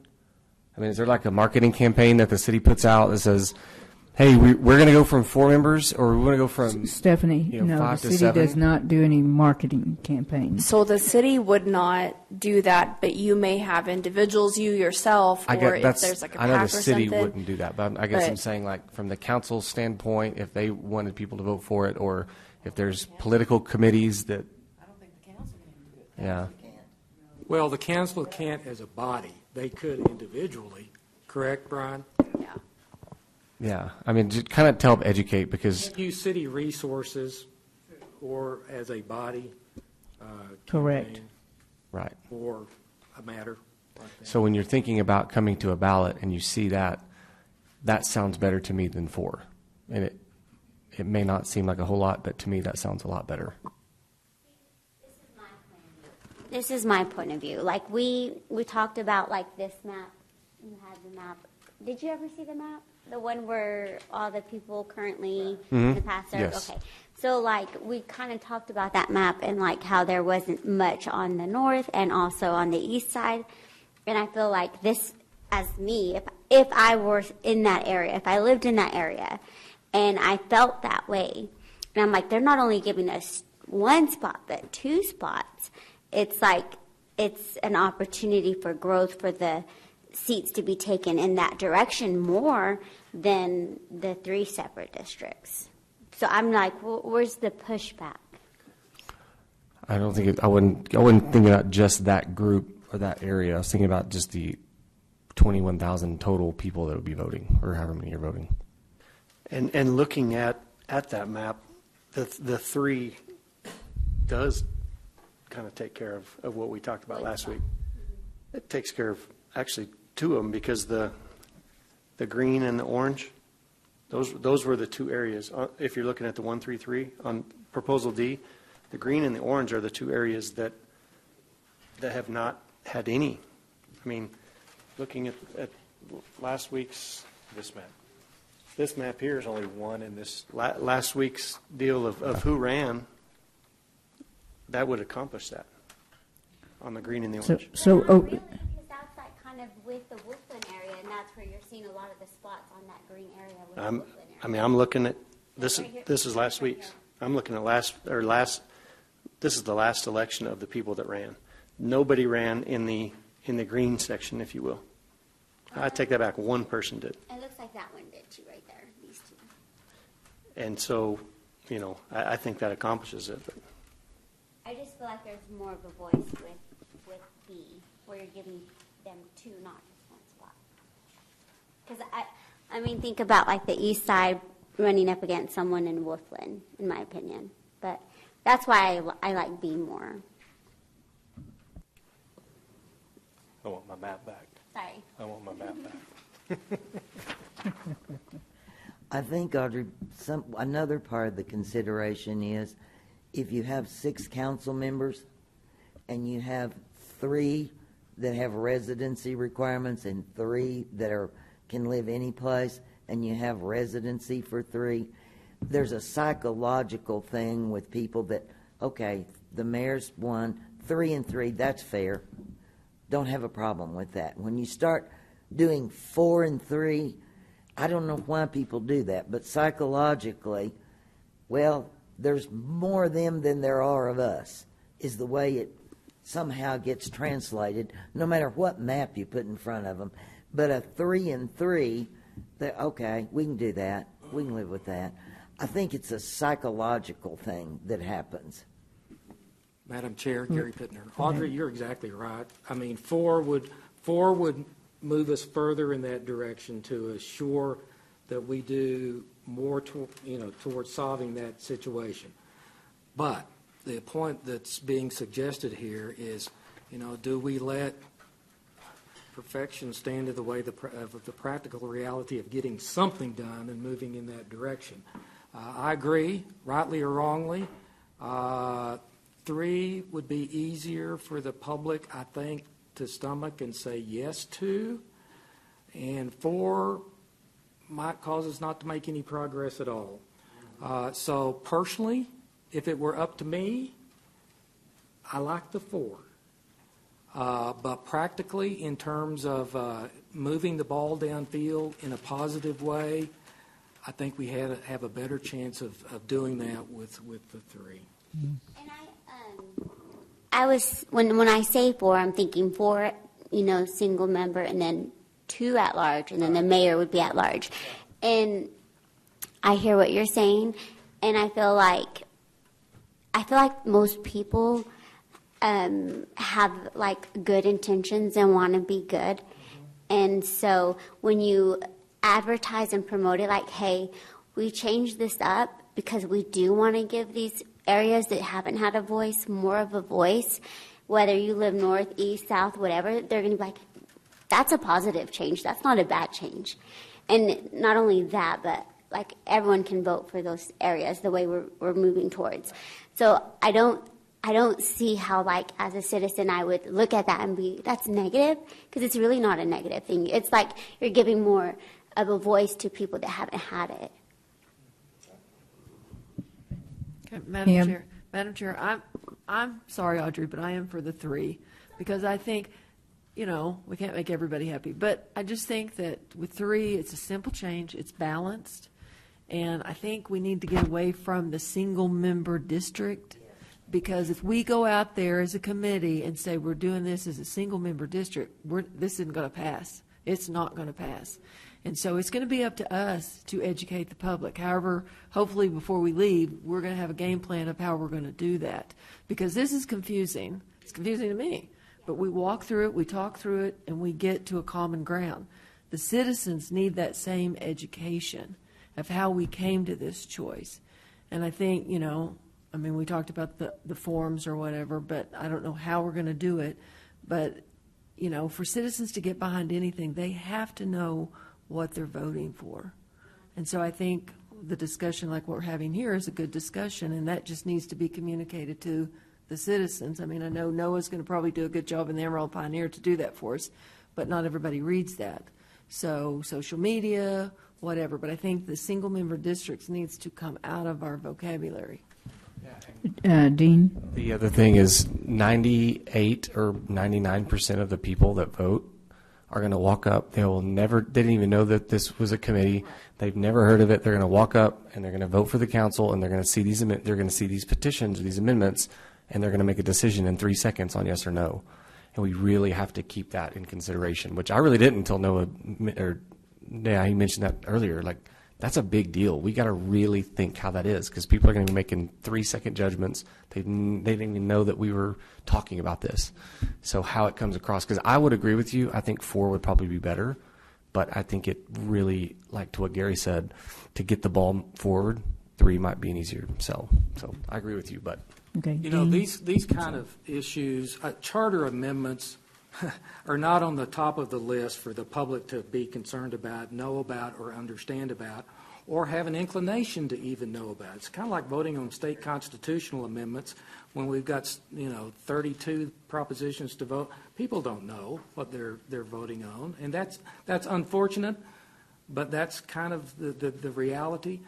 So this is going to be a very it's not a yes/no kind of thing. It's not a simple I'm for the Civic Center or against the Civic Center. It's complicated, and I think the big picture thing for us is that I think all of us came to this table, and I think I know the council's the same way. It's about good governance. We are trying to make our municipal government better, more responsive to the people, more transparent for the folks, and these things in our heart of hearts, we think that we're honestly proposing this to make our community better. We're not trying to reelect a particular group of folks to longer terms because we want people to be on, our buddies to be long, all those kinds of things, the conspiracy kinds of things that will kind of churn up. I think our big thing is, these are good government. These are good government kinds of things. We're trying to make our community better with what we're proposing to do. Okay. Whether they understand it exactly or not, Okay, now, Dean. Okay, go ahead, Dean. Go ahead. I was going to make a smart comment that we vote for him to be our public speaker to sell this. No, all I was going to say, and I think it's already been said, so that's the reason I turned my mic off, is that no matter how you slice this, unless there's a good marketing campaign, people are going to think we're trying to move towards single-member districts. Right. So that word needs to be taken out of our vocabulary. Mm-hmm. But anyway. What if we come up with another word instead of district? What if we call it residence area, or help me? Yeah, and Ms. Audrey, we really don't want to use precincts because that's what the county is using, and that might really be confusing. Yeah, that might really be confusing. Yeah. Dennis? Yeah, I'm sorry, it's Dennis. I was just going to say, in the drafts, I tried to refer to them as geographic areas. I don't know what the term is, but something that gets away from single-member districts. And I think the important thing to remember is if the city goes this direction, whether it's 3 or 4 geographic areas, it's assuring that people living within those geographic areas have a say, because the person who's going to be on the council lives in that area. And so that's where I think it's advancing without getting into the single-member district. It's to Gary's point, it's promoting good governance, more participatory governance, but not getting into the political machines of single-member districts. And the other thing is we want to make sure that we're in compliance with the Voting Rights Act, and that's very complicated, because again, the average citizen is not going to really understand that, because we as a committee, we're trying to understand and get through this process ourselves. Les? I think one thing you might want to think about is what you lead with. And what we're leading with is you will now have 2 more people that represent you. Everybody you will now have, and you get to vote for all 7. Just like always. Just like always. And, I said this, I believe in a system where all voters get to vote for all candidates, and all candidates have to face all voters. That's what we've had. It served us well. So, I think you lead with what this does. Now, there's some details that go along with it. One thing I might want to see, the wording, we might want to just go ahead and all turn these in that has the word districts on them after the meeting, because again, people are going to start seeing this and they're going to automatically think, again, without looking at it. But I do think it's a good thing that you're bringing up to thinking about the wording. But when we lead with this, it's just remember we're adding 2 people, so there's more representation. Instead of only 5 people to go complain to, now you have 2 more. But everybody's going to get to vote for every single one of them, as we always have since the city was founded. And like for our committee, in order for us to be successful as a committee, we all have to be on the same page, and we all have to be communicating the same information, and we have to make sure we're using the right terminology, And so if we are together on that, I think it will be a better sell, because it won't be, I'm a citizen over here and I'm hearing this, and I'm a citizen over there and I heard this, because it's just not going to work. So we have to continue to work together like we're doing now to be successful. Go ahead. Madam Chair, Thou shalt not ever say single-member district ever again. Thou shalt not. So if I'm reading the consensus of the committee correctly, the recommendation to the council would be a 1-3-3 format? Okay. And that would be the alternate proposal D. Okay, make sure we're all looking at the same map. That's what Dennis is kind of trying to get a consensus of. Can I Yes, ask sir. Dennis a question? Yes, go right This is ahead. Toby. I asked this week one, and I just want to verify this. We're able to separate all of these proposals into separate amendments on the ballot, separate ballot measures to include a ballot proposal that says we're adding 2 council members, one that says we're offsetting terms, one that says we're going to a 1-3-3, or my mind is starting to wonder, are we going to be able to separate this residency requirement amendment from adding council members? Because they're going to fall kind of overlap. I guess that's my question. I'm going to defer to Brian because of state election law. You've asked a good question. The answer is it has to be specific to a single measure. That's what the law requires. And I think that makes sense because they're trying to keep it as simple as possible so you know what you're voting for. I guess there could be some disagreement in what that is. But typically those things that you just kind of went through would be single. They would stand on their own. They would be something that you would put on the ballot by itself in our circumstance. So, Brian, I don't remember exactly which election it was, whether it was this last one or one before it.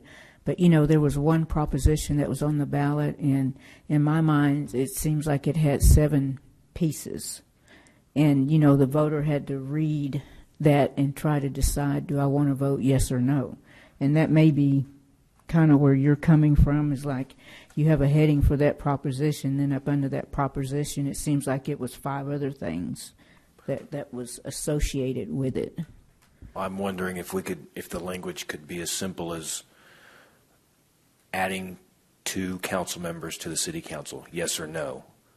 And if that was to fail, and the other proposition said moving to a split residency and at-large system, 1-3-3, and that passes, what happens then? Right. This goes back to kind of what I brought up last time we met, and always weighing the contingencies. Now, obviously, we could look at trying to figure out if there would be a way to do that, but usually that's not something that you're going to be successful doing. It's about strategically thinking about what measures have the priority and how will they affect the concept of what the charter is in its totality. Because piecemealing an ordinance in and of itself within the bounds of a code is a sin. Piecemealing the charter is worse than that, if you can come up with that. Because why? The only way to fix it is go back to voters.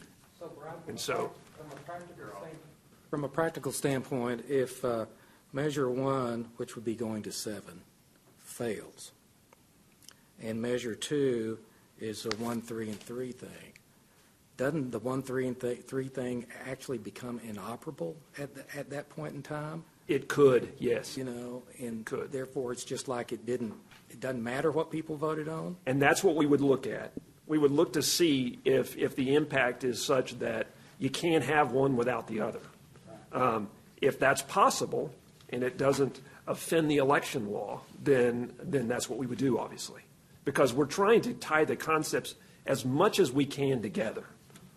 Because that's what you're trying to achieve. That's what council's trying to achieve. So we would certainly do that. But it, like I said, it just goes back to the fact that you've got to think about those kinds of contingencies. So I'm glad you're thinking about them because that will happen over and over and over in your process. And it's something you should think about in everything that you do in light of the context in which the council is placed in office, the qualifications, everything. You have to think about all of those things that you're discussing. So. Okay, Dennis, so going back to Proposal D, which is the alternate proposal, we're trying to see if we have consensus among the committee, if this is the direction we want to move. I vote B. Okay. I believe we have consensus. Yes. No, but I appreciate your input too. So, we're not playing the go along to get along. I got to have your input and what you really think, and I appreciate that. So, okay, let's. I just want to. They didn't stand up. Okay. I'm not a lawyer and I don't play one on TV, but in the document that we'll get to in a little bit where we have potential charter measures, I'm hopeful that we might be able to break it into a measure where we have, for measure 1 would be Article 5, and that would deal with sections 1, 2, 3, and 5 of that section, which goes down to the elections. And then if we wanted to talk about appoint of officers, that would be a separate measure. Recall would be a separate measure. So trying to break it up into chunks, but to Brian's point, to see what we can do so that we don't get at cross purposes, where if you have one measure for the 7, but you have something else not passed, what does that mean? So if we can try and group it as best we can, so we don't have those inherent problems, I think that's what we would try to do. You guys just work a miracle. Yeah. Oh, a miracle? Oh, no problem. Brian, Okay. in line with that, if the term of office passes, or we go to 7, doesn't there have to be a change in Section 3 of how vacancies are reappointed? Because state law is different. They have to have an election. That's correct. If it's within a year and a half, I believe, of the next election date or end of term or however that is. So that consideration has got to be in there. That is correct. Vacancy appointments. Yes. So, I think it's like 1 year and 30 days or something like that. That is correct. It's, yeah, it changes that. And there is a special provision, and it has to do with allowing council to appoint within a certain period of time Well, at the end. just a minute. So yeah, all of that would have to change. Yeah. Because it's mandated by the Texas Constitution and the general law of state of Texas. Okay, Kim. well, my question is, I know next week is our last meeting, correct? Is Baker Tilly going to have us to look at how it's going to be written on the ballot? That's what we're trying to do. That's I where know, we're going. I know that, but we will actually see it as a committee before it just gets thrown out there. My goal would be to have the committee's report make certain recommendations to the council, and so there would be some draft ballot measure language, but that would be something that the council would decide on ultimately. But so that's why working with Brian, we try and get that into as complete a package as we can. And that's why I offered the things tonight about the districting criteria or the geographic area criteria and potential ballot measures. Trying to get us to start thinking along those lines. Right, and again, the reality of what a committee can accomplish as far as those kind of architectural and technical specifications as to how we get there, I think our focus needs to be where we want to go, and then let you attorneys and others tell us in the council or advise the council how to get there if they want to accept our general recommendations. I'd be in the other category. I found it. Vacancies shall not be filled by appointment, but must be filled by majority vote of the qualified voters at a special election within 120 days after such vacancy occurs, except that the municipality may provide by charter or charter amendment the procedure for filling a vacancy occurring on its governing body for an unexpired term of 12 months or less. That is Section 11. I'm sorry. That's Section 11, Gary, of the state constitution. So Okay. to your point then, It's got to change. We would have to have something in the charter specifically to that appointment Specifically process. Yes. to that appointment. Yes, because otherwise you can't do it. Yeah, our charter is different. It gives the council the right to appoint, and once, if these pass, then that has to change. Right. And Because they no longer have the right to appoint, they have to elect. that is correct. Yeah, because it's 2-year terms right now. Right. And 2-year terms, the election code says that's up to you. Yeah. That's up to you. So, 4-year terms are 7 on the council, either one. yes, ma'am. Okay. So if either one of those pass, then the vacancy appointment has to go to election by chapter, or section 11 of the state law. All right, Dennis, are we ready for item 6? Item 6 on the agenda?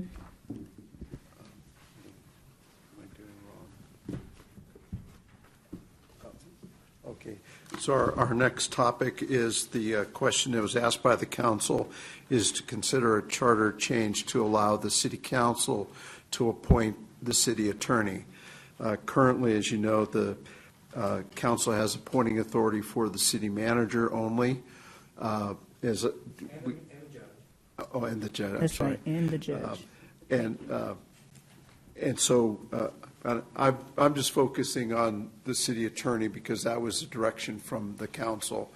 But I did include city secretary because that is something that other municipalities deal with, but that's not part of any consideration in my mind. But in any event, so the question is whether or not, or what the committee thinks about amending the charter to allow the city council to have appointing authority over the city attorney. And we tried to lay out some advantages and disadvantages built upon what other cities have done or do. And so open to discussion on that point. Okay, all right. Comments? I'll start. I know when I came to the May 9th meeting and listened to the council, one of the people from Baker Tilly, one of the representatives, says when you have a city attorney that is under the city manager, then that city attorney works for the city manager, not the city council. And that just stuck in my mind. I thought, that is right. Because, they are working for the city manager because the city manager is the one that hires and fires them. So to me, our city attorney, Brian, is supposed to keep this city out of trouble so we're not being sued and losing taxpayer dollars. And so when that council is making decisions, yes, you advise them, either publicly or privately. I don't know how that works, but that city council has to trust that city attorney that they are advising them correctly. And obviously, they're an attorney. They've taken an oath. They're going to do that. But I think that the city attorney should be accountable more to that city council because our city council is the one that's making the legal decisions with, our budget, bringing things in front of the citizens. That's my personal opinion. I know Sandra talked about maybe if they're going to be hired and fired, every 2 years or every, 4 years, if this goes through, then they need to have a buyout, or a contract to where that's, adjustable or whatever, because, if your job's going to overturn every 2 years like a city manager can, then they need to have a contract that's doable for them. But I do have a problem with the outgoing city council making an adjustment to that as they're outgoing. Because we saw that with the last city manager, with the last council, giving our past city manager a good little buyout. And the citizens didn't like that, and it didn't look good. So that's my thoughts. That's my opinion. Okay, thank you, Kim. Other thoughts? Madam Chairman? Yes. Here's my initial thought on this, and discussions probably could change that, of course. But in our charter, in our form of government, is a city manager-run government, correct? So I would like to understand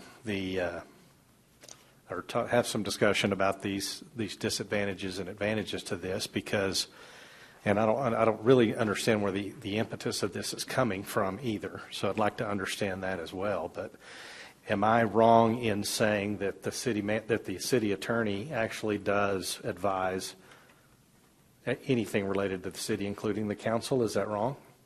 No, that is correct. Okay, so what's the purpose of them reporting in a city manager-run government, not a city council-run government? What would be the purpose of making this change?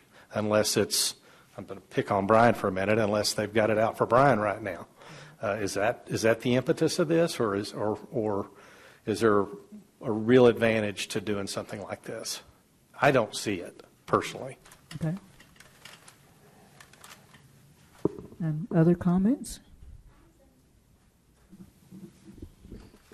So when you look online, the city attorney's position through the city of Amarillo, like their posted position, it says, the city attorney is the chief legal officer for the entire municipal organization. The attorneys are obligated to represent and seek the good of the city government. Mm-hmm. I can see what she's saying. There's a conflict of interest. You know, it's hard sometimes to lead and guide a council if the city manager and them are not in agreement. And I think I saw one of the disadvantages is like, where is it? I'm trying to find one of the disadvantages. But kind of looking research up on their job title, the way other cities have it appointed as well, noting that Amarillo is the only one that has it through city manager other than Killeen. To me, obviously these other cities have figured out that there's issues there, and that's why they changed it. I see what she's saying. I see the past of where this council's come from, and I agree. I think it needs to be changed. Okay. Thank you, Audrey.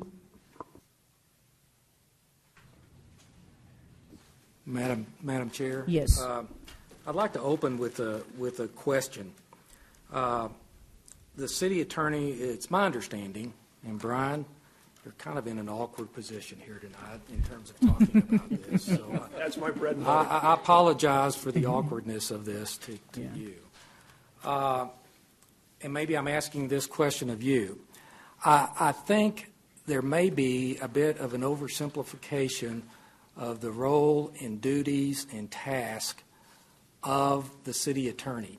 Certainly the most obvious one is to sit next to them, across from them, in a conference room with them, in a closed session with them, to advise the council. But there are any number, and that really kind of falls on you're advising that policy board. But you're also in the position of advising on the operational and management side of the organization, which is the city manager's world, in terms of drafting contracts, in terms of public information processes and procedures, open meetings policies and procedures,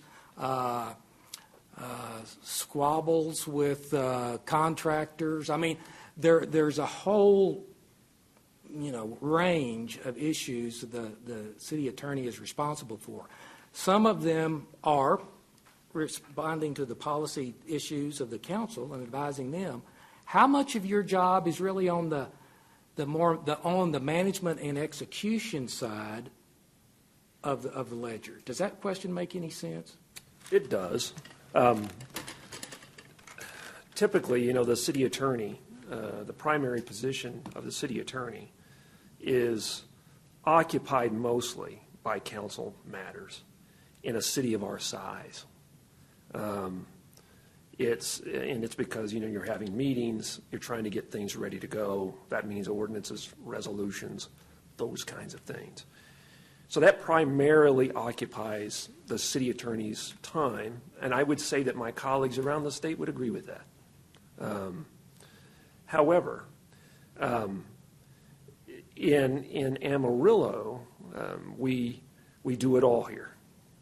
So it's very typical for the city attorney to handle a police legal advisor matter in the morning, handle an employment matter in the afternoon, and then have a couple of resolutions or ordinances that need to be drafted for next week come across my desk, whether that be from the city manager or from a department that is trying to put some fees or some code changes in place. So we run the gambit in my office of all of those things. Yes, is it primarily related in my position? Is it primarily related to city manager executive functions where they're interacting with council? Yes, it is. However, like I said, I do it all. There will be other things that will come to me that are they are entirely operational. And contracts, procurement issues, employment issues, issues related to claims that have been made against the city, litigation, all of those things I have a part in, either by actually doing them myself or one of my assistants recommending something or doing some research or just coming in to say, Brian, I need some help with something. And that's essentially what the city attorney does. And that's what my predecessors did, because I was the one coming in saying, what about this, what about that? And so, and it's mainly because our office is pretty lean for a city our size. And but in a way, go ahead, be honest. It's really lean. It's lean. But like I said, there's advantages to that as well, in that you don't forget the things that you did as an assistant, and it helps you put yourself in their place, and it helps you do what you need to do from a mentorship standpoint or from a standpoint of trying to get them to where they can one day take your job, because that's what you're trying to achieve. So in my mind. Well, your answer points up a concern that I would have, and it's kind of to Dean, some of the points I think you were touching on. Part of the day, you kind of end up being answerable to the council, maybe, and the other part of the day, you're going to be answerable to and if the council's making the appointments, are they going to be, if the council is, are they going to be controlling your agenda in terms of priorities on any particular day, or is the manager? That seems to be kind of an awkward position to put the city attorney in. So, that's something that I need to think about too. I'm also, and I know this is part and parcel of a recent kerfuffle, but there is language in the charter that says, all of the employees are hired by the city manager with the advice and the consent of the council. I'm wondering if, in terms of more council involvement in that issue, rather than appointment, you strengthen that language to appointment by the manager with the concurrence or something in consultation with and in consultation with and in concurrence with, so that both parties are satisfied that we're both on board with whomever that person is. I just hate to, the way we have it, and I'm not saying just because we've always done it this way is because it's the best way, but to your point, there's a sanctity there of the council manager form of government that served us pretty well historically in terms of the separation of the execution and the management of the organization from the policy body, which is the city council. And you're hiring professionals to do the professional side of the work of the city. Now, I think the council needs to keep in mind, in terms of whether or not we want to get into the appointment business, that not all councils are created equal, and although you all may have good intentions in terms of kind of lines of demarcation, and you would be respectful of those, the next council might not. And that injects politics around that table, in my mind, in a very big way. And for example, this may be an extreme example. The city manager decides he needs someone on his staff has done some of those naughty things that you were talking about. And he's seeking advice from the city attorney in terms of, okay, what grounds do I have? Are there any problems, potentially pitfalls legally for me making this determination? But at the same time, this staff person has 4 buddies on the city council. And they start pressure, and then the pressure comes to the attorney in terms of, does that impact the decision or the recommendation he might make? I don't know. That's a far-fetched example, but I just know there are going to be pitfalls out there, unintended though they might be, with that appointment solely coming from the council. I would prefer that advice and consent, or advice and concurrence, or what was the word you, in consultation with and ultimately concurring with a mutual decision, might kind of get at both ends of the concerns as I understand them potentially to be. And that's not to, council, if you all, and I'll say this with staff here, if you all have an issue with the performance of a department or a particular staff person, particularly at a leadership position in the organization, that doesn't mean you can't visit with your manager about your opinions of the circumstances in that particular department.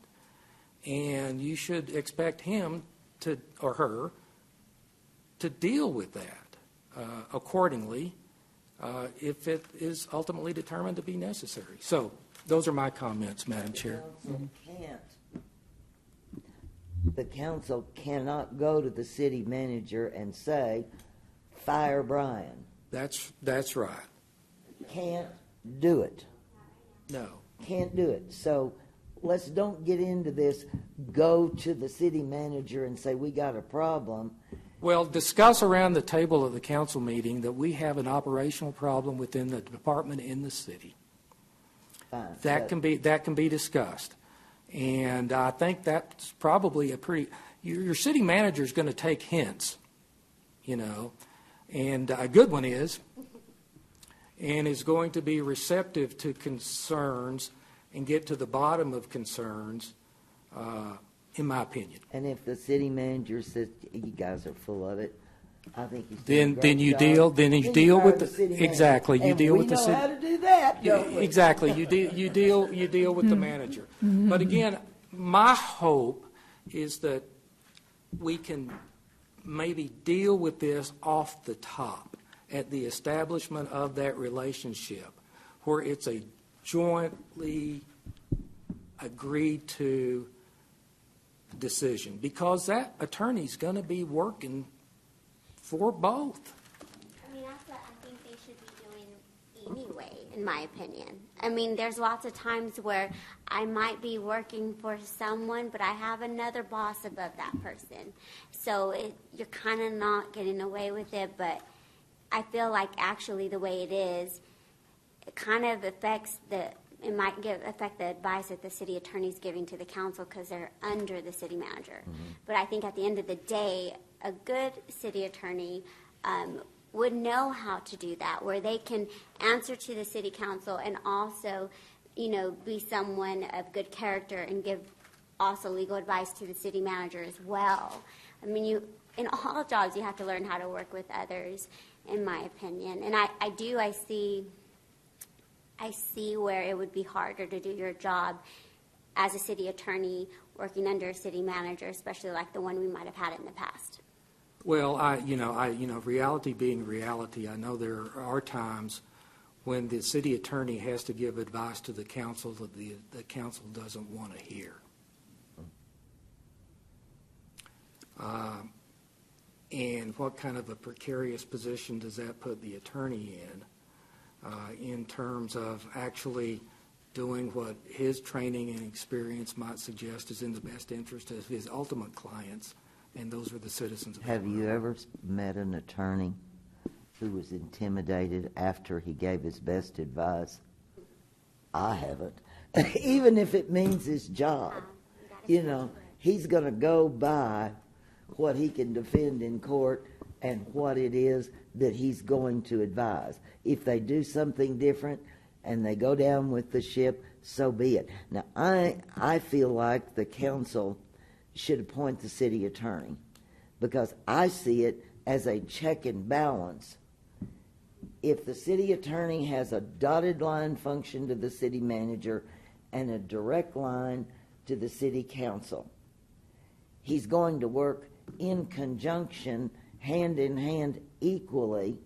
The city manager has more power as the CEO in the everyday running of the city and what happens than the council does or should. So if the city manager is working hand in hand with the city attorney and they're on the same footing, but the council appoints the city attorney, then they can depend on him to do and give what advice they need without stepping on the city manager's toes because they're on the same level, if that makes any sense. Dean? I'll make one comment on that. I mean, I get what you guys are saying. I can see that. The way I look at this form of government is our city council is more of a board of directors. They're not operators. They're not in the operations business of running a city. They're not trained to be. They don't know how to be. You've got firemen, you've got insurance agents, you've got construction people, you've got CEOs, and you've got newspaper guys. They're not in the business of operating a city. And so I just see that as a slippery slope when you start allowing the council to start making hiring and firing decisions to more and more and more people. Where does it stop? We're going to go to the city secretary next, then where? I just think as our form of government, as our charter says, is our city manager run government. That's just my opinion. I'll stop there. But what you're Toby? saying is right. I mean, because it says what you're saying on the advantages ultimately meaning their role is the city council represents the city. Therefore, it makes sense for the city attorney to report to those who speak for the client. And I'm going to be really honest with you. The second one where it says some cities use the city attorney as an outside neutral source to investigate complaints like discrimination or harassment from a city manager. I was a victim of that. I worked here. And I know exactly what happened to me when I worked here. When I left in an unfair situation from a former city manager, a city attorney reached out and said, "Hey, I'm sorry. I'm sorry that happened to you." And there was not once but 2 times that I indicated that I was harassed. And nothing was done. I'm sorry for that. I don't know what to say about that. It's okay. Sorry, honey. It's okay because, truly, I gave it to God. No one really knows about what happened. I think Stephanie knows, actually. She was here when I worked here. Ryan was an assistant when I worked here. So that's how they know me. But at the end of the day, this is my opportunity. I feel like God redeemed me, restored me. I'm where I need to be right now. I've healed. I'm grateful for my experience. It made me a stronger person. But maybe this is my voice where I get up and say, hey, that second bullet point right there, that was me. Okay. Question. If that attorney reported to the council, you see that as possibly a different outcome? Yes, because it wasn't just that situation. There was another situation. I was here whenever Terry Childers came, or was here, and then Bob Cow came, and then we hired Jared Miller. And one of the city attorneys approached me and said, hey, I'm really concerned about he's signing multi-million-dollar documents. And we need to make sure everybody is kind of aware of what he's signing before he signs it. Can you create a cover page where purchasing signs off on it, the department head signs off on it, and then the legal team signs off of it, and then the city manager can sign it because he was new. And so I did create that. Oh, that was the beginning. I believe that what caused, like, hey, she's a problem. She needs to get out of here. Madam Chairman, you know, when Yes. you look at the organizational chart of our city, citizens are at the top. Then it's our council and mayor. Then you got the boards. Then you've got city manager. To me, personally, when I've had a problem, I didn't feel comfortable coming up and talking to staff. They're not always just open, like, come on in. But I could go to any of these council members that we have right now with a problem, and I have done that for a personal thing. Previous council, not so much. But I went to the council member, and then I got some things done. You know, it's a legal thing, but I didn't feel comfortable going to him. But a council member can do that for us.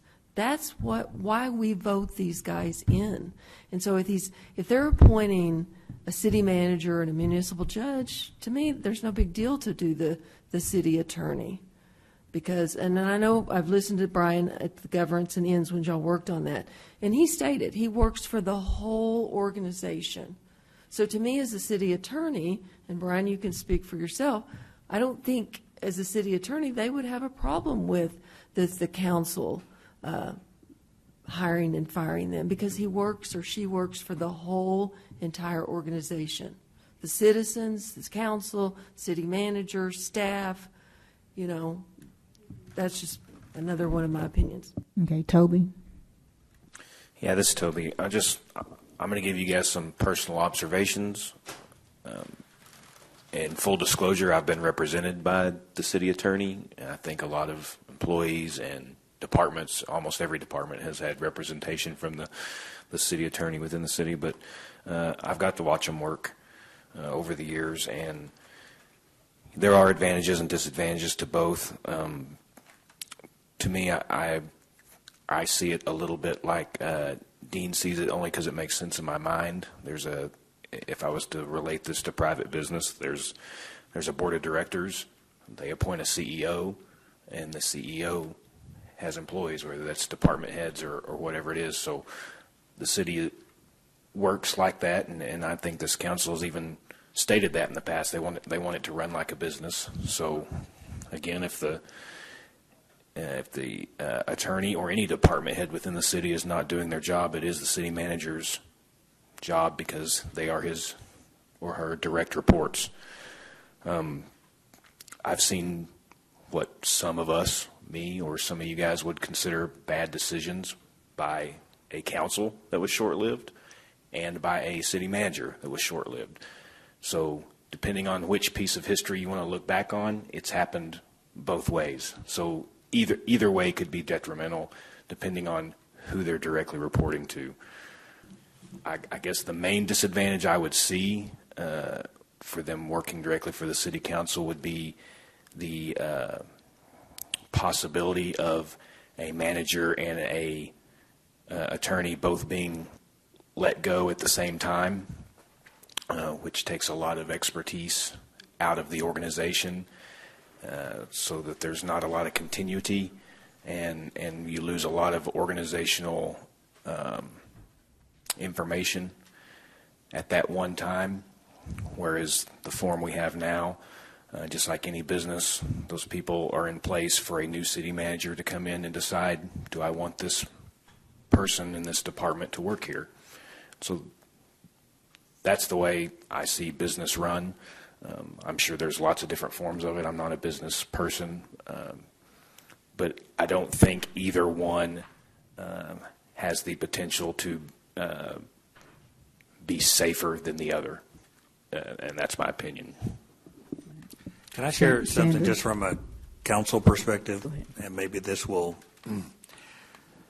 and why this is coming up, and this is my viewpoint, is I don't see it as something where either us or a future council are saying, well, we want to control one more part of it, but the way it's currently set up right now, Amarillo City Council does not have a legal advisor that solely to them. I mean, his job is not to advise just us, it's for the best interest of the city. And so one reason why I bring this up is I just, for me, it's just a little bit of a level of uncomfortability that as a council member, I don't have someone that is, that's in my best interest as a council person, as a council, offering legal advice. And not to say that they couldn't, that there could be some conflicts between from a council perspective and what an attorney may consider to be best for the city. And I understand we're doing all these one-offs and saying all this, but I tell you, as a council person, it just really concerns me. I mean, if I'm going to court, I want to have someone that is representing me. But at this point, council really has no one that is representing only them and that we're the client. We share that with other people. Now, if you were in your own organization, I don't know if you would share that with others, but we are there and use the resources. So for me, it's just a little bit of a concern about having legal representation where we are the client and we're that's us, because right now we do not have an attorney who represents solely us or that we even have any say over to get legal advice from. Not to say that's good or bad. I'm not saying with other, to me, this is a difference than us saying, well, we're going to appoint the Public Works Department or we're going to put, to us, it's kind of looking out for, that we're getting that type of legal advice that has us and part of it, not just the city as a whole. Okay, Sandra? Go ahead, Mike. I was gonna ask you, Les, if I could get a little input on why this was even coming up. So thanks for sharing that. I feel like this is a pretty big decision that if I were really solely responsible for making it, I would really want to sit down and talk to Brian about what his day looks like, who he takes, direction from, and how does that work. And but just from an outsider's perspective, my company, we don't have in-house counsel on staff. But I would think if I were to take myself out of the CEO seat and put myself, and I was just on the board, I would want to have that attorney reporting to the board. I would not want a CEO to have access to that attorney between us. And I'm just thinking from a lot of different scenarios that could come up, I would feel like the attorney worked for the company, not for the CEO. He is there to represent the interest of the board, in this case, the interest of the council.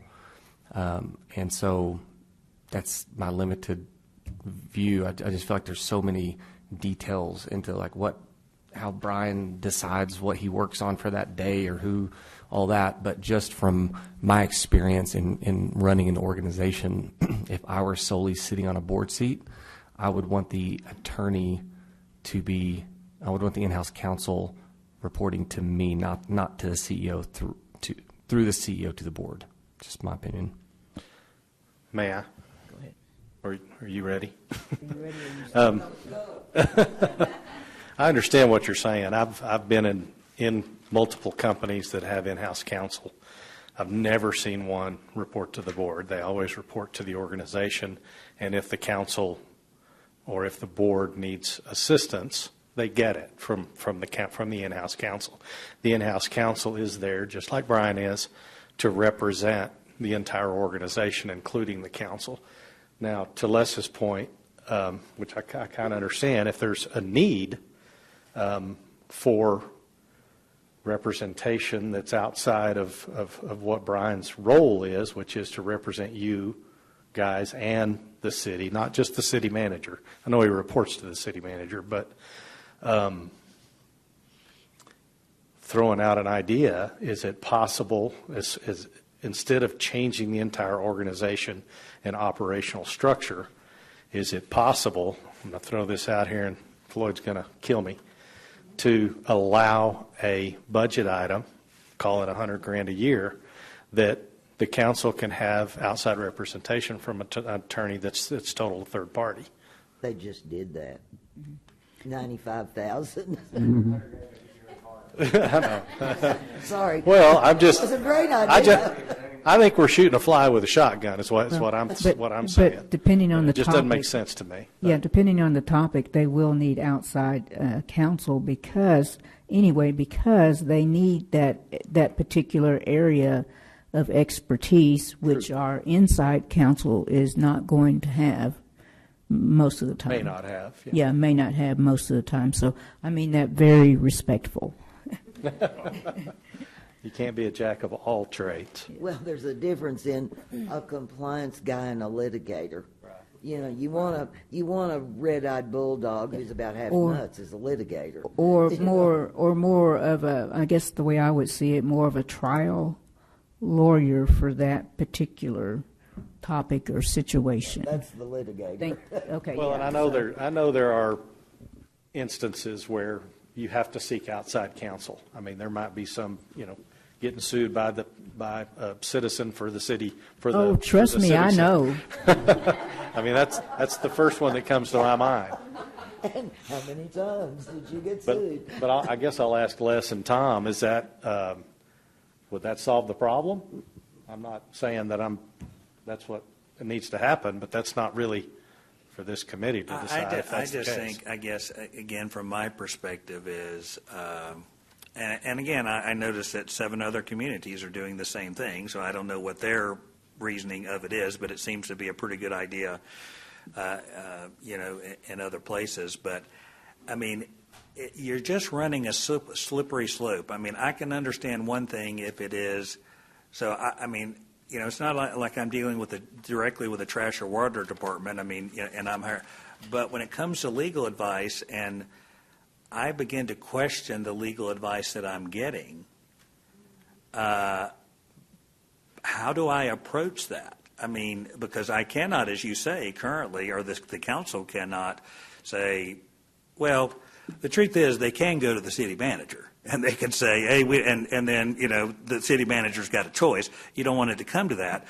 But on the legal side of it, I just think it's, how do you navigate that? And so other things I would say, no, employees don't need to report to the council.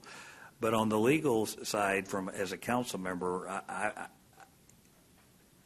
I'd like to have that authority, because I see it, that I believe, now we could then spend another $95,000, which we're doing, to hire somebody else to come in and be able to do, some of those things. But for me, as someone that's in that position, and I don't think that, I mean, you're assuming that and it's up to us to elect people that are not going to sit in and, change out the city attorney just for the sake of changing out the city attorney. They need to be having some reasonings to it. But also, I think, is it in some ways handcuffing the city council to not have the type of legal representation that is for them? To me, that's in the chair I sit in. It's just a concern that I have. And if you're not satisfied with your legal representation, then how do you handle that? Have we not had Mick McCamey's firm on retainer in the past? Yes, we have. Would the advice change if they reported to you? If you've got McCamey's firm on retainer as an outside firm, why can't the council take advantage of that? Well, they could, and we're looking at doing that now, but that's just adding cost, to what we're doing. But we've always had that, because we've always had an outside litigation firm that. But that person again is hired by the city, not by the council.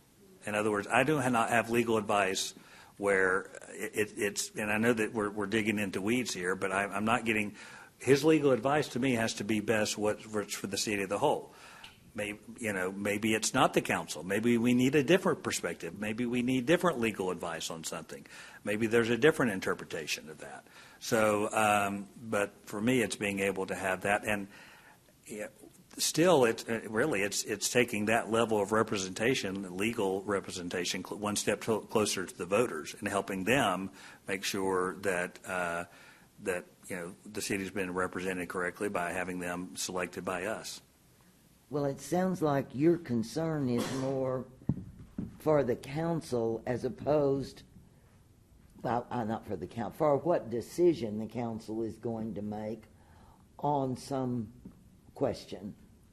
Yes, because as opposed to what your internal legal counsel is telling you. If you're not comfortable with them, then let's figure that problem out instead of changing the reporting structure, because you have an outside on retainer firm with McCamey's firm that has always been there for 1,000 years. Now, whether it's McCamey or somebody else, but we've always had an outside litigation firm on retainer that you could go to if you had a question with what you were getting internally. But this, to me, sounds more like maybe you need your own attorney. If you're not comfortable as a council person, what I would do if I were on the council and I were not comfortable with the whatever Brian was telling me, I'd go find a private attorney and say, hey, the city attorney is telling me X. As a council person, my tail's on the line here along with the city. Mm-hmm. Now, maybe we could do that, and that's what we are looking at doing, but I would be interested in knowing what these 7 other cities think of the advantage of it is, because I do see the potential of an advantage. Now, the truth is, at the point we are, I don't even know if this will wind up getting on the ballot. Right. I mean, with the other issues, but we're looking at it, I think it's a good conversation and discussion. But I'm just saying, you know, from that perspective, it's something that's concerning to me, and I'm not going to share all the details or whatever that. I mean, right. No. But I think it's just something that I think I just feel like I'm kind of out there a little bit because there's no representation where we are the council. I mean, if you were in a lawsuit and you're, you know, or you're in something and you're okay with somebody else hiring the attorney, well, maybe that would work for you. But I don't think if you were doing it, you'd let somebody else hire the attorney that is, you know, ultimately representing you. But I think you have outside counsel to represent you if we're in a lawsuit. Well, if we hired them, yes, we do. But you know, for the day in and day out of legal advice. Is McCamey's firm no but again, longer on retainer? Mick is not the council's attorney. He's in the same position that Brian is. He's the attorney that is working for the city.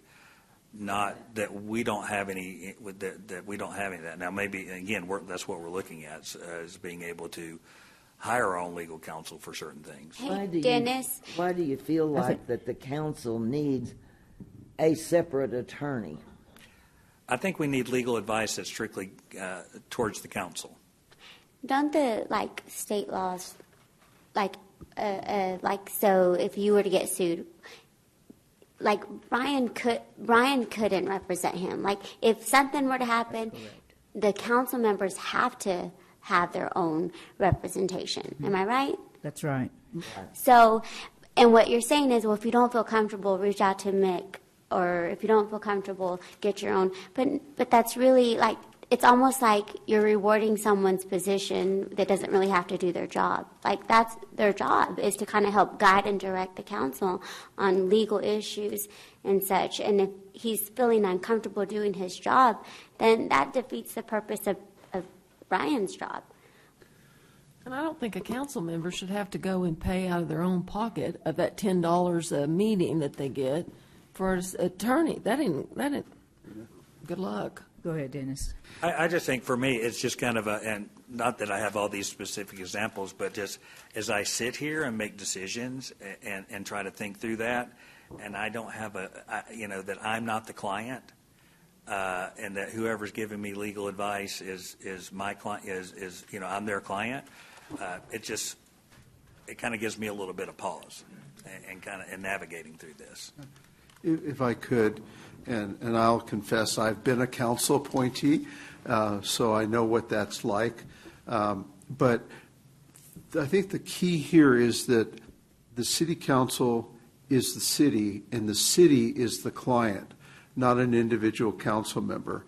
Right. And so if, for example, the city were sued and this is the way it works in all lawsuits, everybody and their son gets named. but the city attorney would be responsible for defending the city and each of the named defendants. So in that sense, the city council has an attorney, but the city attorney, generally speaking, from my understanding, does not represent an individual council member for the actions that they take in as council.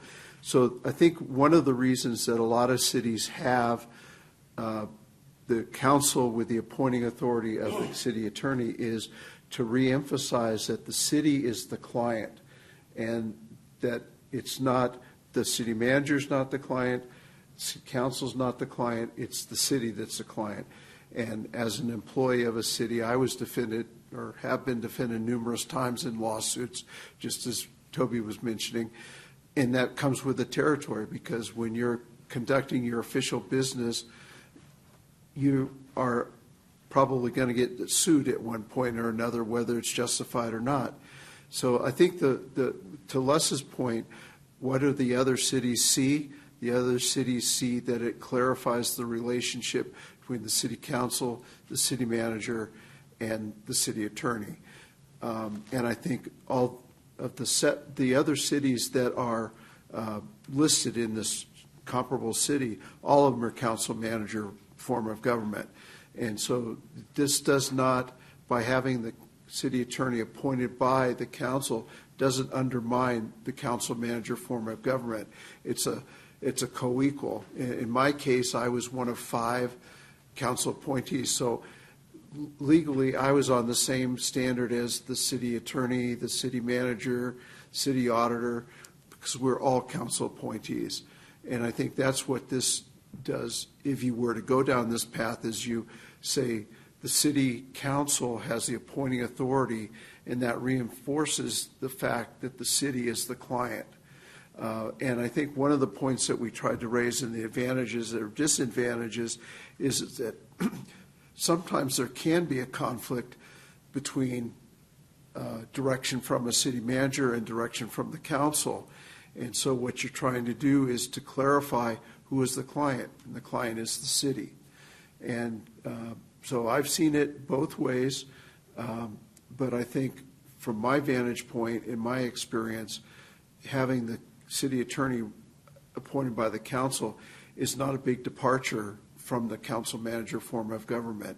It just clarifies the relationships between the city attorney and the city council and the city manager.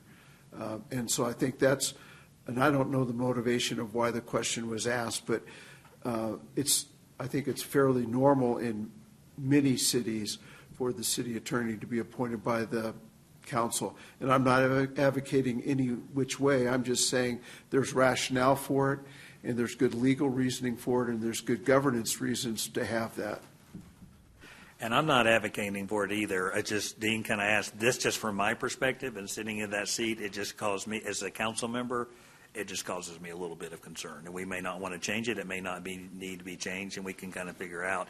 I mean, you know, when things are working well, none of this really matters. But when things get lopsided, that's where something like this can be important, at least from a council member standpoint for me. I have a question. Do you feel like some of, when you said wonkish or can get kind of difficult or whatever, do you feel like some of these instances could have been avoided had the city attorney team reported directly to the council? Do you think it could have helped save some of the heartache or harder issues? You know, as I think about this, I couldn't come up with an example to say that it could be different. It's more of a principle of a thing, and just looking at, okay, how this may happen. So, you know, I don't know. But again, I just kind of feel a little bit, as an elected official, a little bit out there a little bit on this particular issue, because my legal counsel doesn't really answer to me. And I'm not, quote unquote, the client per se. The city's the client in general, but I'm not. Dean? Unless I'm listening. I hear what you're saying. I don't know that I yet see a clear differential between whether they report to the city manager, whether they report to the council, because the role of that attorney is still to deal with both. I get what you're saying. I'm going to bring up a totally separate point. Well, actually, Les brought it up, and I think it's relevant to think about right now. With everything else we've got going on here, and we talked about city council or the citizens thinking the city council wants control. If we put this on there with everything else we're doing,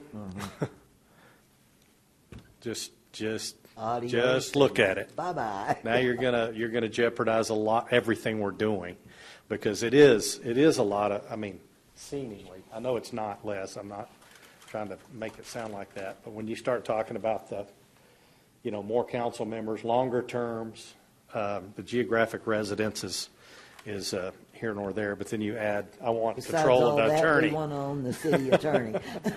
It's just, And the we city need to really secretary think about and that. all the ships at sea. We really need to think about But that. I do think council would appreciate, I mean, we're going to, but I mean, I think sincerely, we wanted to get an understanding of what you thought about it. And so we've had the discussion. It may, like I say, it may or may not, but I think this discussion and reporting Well, I think back it's to going to council require a what- lot more. I think what Michael said, I'm going to have to delve into that a lot more, because obviously I don't understand your point of view as well as you do, and haven't heard from any of the other council members either, but I'd like to understand that. Frida might have a different perspective on it since you were a council member I have for years. way too many questions right now, and it's not going to be appropriate to ask them in this setting. Toby. Yeah, all I was going to speak to Councilman Simpson's concern that when I stated earlier I've been represented by the city attorney, that's probably a little bit of a misspeak. The city was represented by the city attorney, and I was named in those suits, but ultimately it's his or her job is to represent the city, and if I am out of line with what I've done or my conduct, then the city will separate themselves from me, and I have to get my own attorney. That's just part of doing business in the business world or in the public sector. If you want to represent yourself, you have to find somebody to represent yourself. Having said that, I have no issue, if we remember what we're doing here, putting anything in front of the voters and letting the voters decide.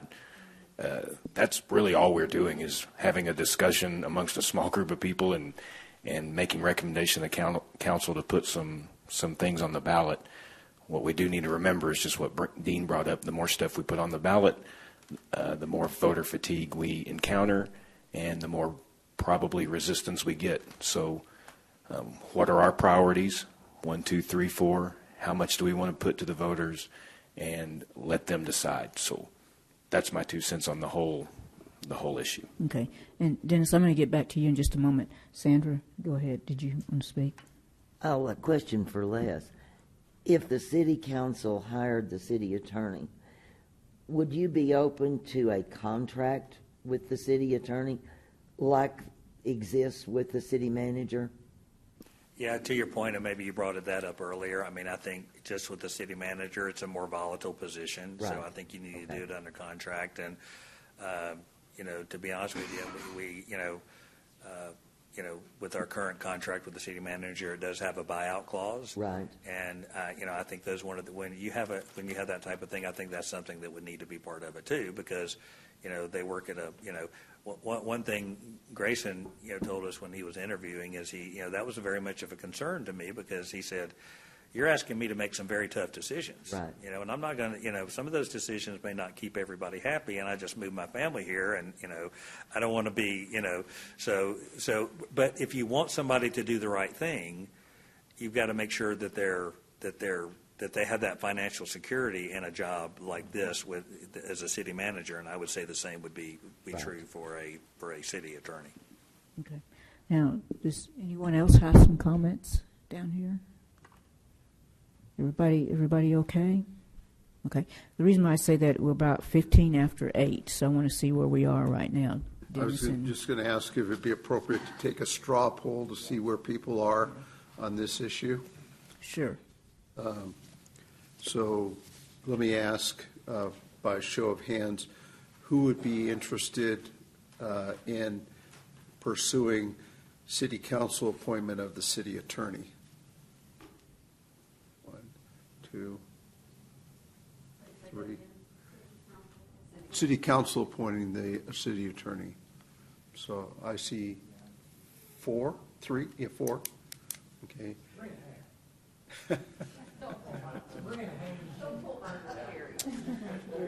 I saw a hand. I didn't see a half a hand. Was it 3 fingers? I hesitated because I'm not sure that this needs to go on the ballot Okay. at this time. That's the only reason I'm kind of hesitating, that it may just be an issue that we need to look at later. Okay. Or what about putting it on the ballot? Instead of saying, the ballot language saying the city council shall hire the city attorney, what if we put 2 on there? City attorney hired by the city council, city attorney hired by the city manager, reject, accept. That way, if you have 2 conflicting on the ballot, whichever one gets the most votes wins. Then the voters decide. But I think council would like to know, I mean, regardless of that part, do you think it's a good idea or not? Okay. So back to you, Dennis. Should I rephrase the question as who would think it's a good idea to have this issue on the ballot? Let me ask it that way. Provide guidance to the council. We don't know what July 1st if the sanctuary city is going to go on the ballot. You already know. We don't know. Well, just the concept of. Yeah, we don't know that yet because I don't think the council has really decided. They have 20 days. Right. My math right is July 1st. Right. Right. But, yeah, so. We have not heard back from the initiating committee yet. Right, so. You know, that is a factor because we're talking about voting fatigue. Right. We're going to turn out more for that, and then they're going to do that, or they'll look for all of this. Yeah. Okay, back to you, Dennis. Okay. Keep trying. Try again. But Dennis, what I would say is, don't worry about whether it's going to be put on the ballot or not. I mean, ultimately you'll will probably decide, but general in the principle, do you think it is a good principle to consider, or not, Right. not a good principle? That the system we have now is Right. So Let me try council. this. If you were a voter and it were on the ballot, would you vote for or against it? What if we go that way? You're a voter. You're not on this committee. You're just a voter. And it shows up on the ballot. The city council shall hire the city attorney. What box you gonna check? Madam Chair, I guess I'm struggling with this at a number of levels. One is the lack of, well, the turnover is not the good word, but the unsettlement in the city management position over the last while, I think is part of this problem or part of this issue. I don't necessarily know that constitutes the need to throw the baby out with the bathwater and change something that has been pretty successful in terms of a common attorney representing the interest of, it shouldn't be that the council's interests are different than the city's interest, the citizens' interest. Now, if there are issues, and Brian, I'm sorry you're sitting here, but if there are issues with any individuals involved in this, just like,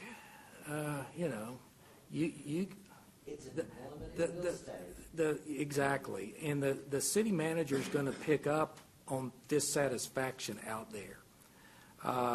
We've had some very long-term city attorneys who have gone have served multiple city councils and dozens of elected officials over the years.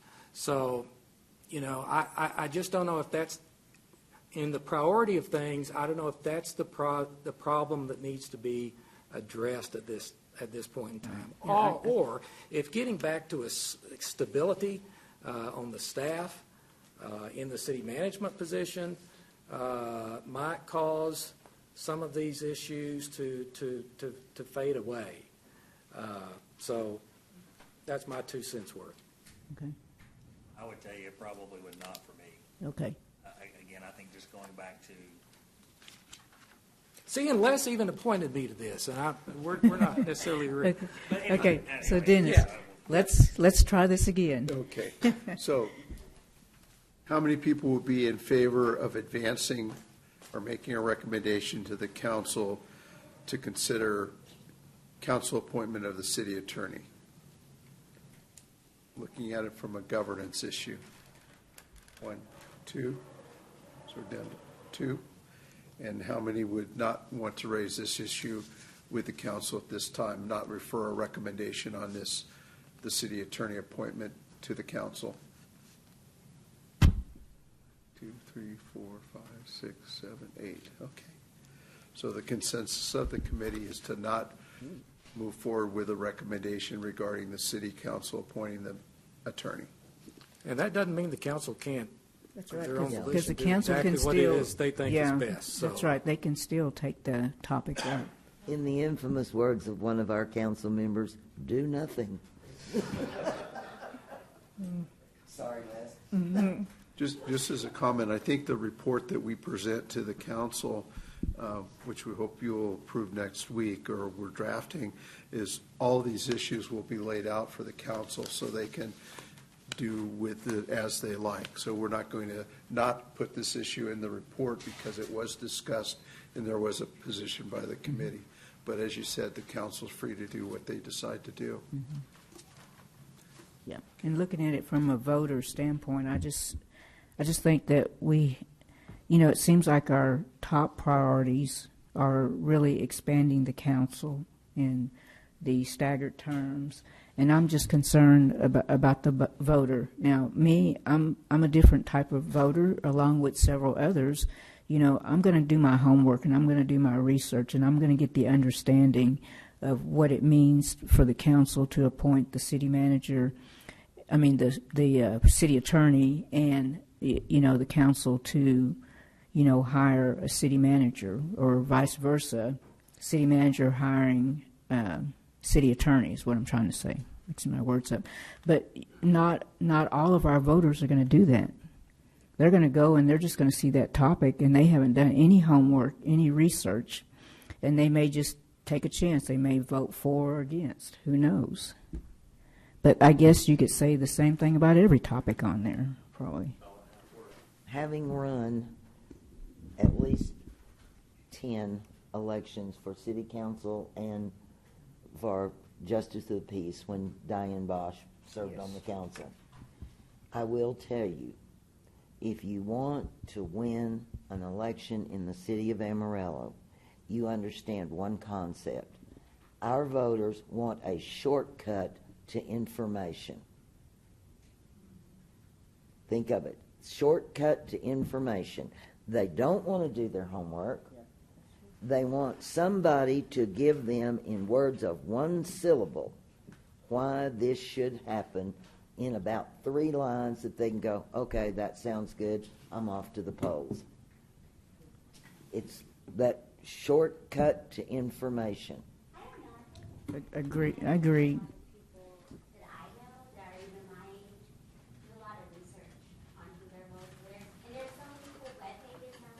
So, Audrey, your mic. Thank you.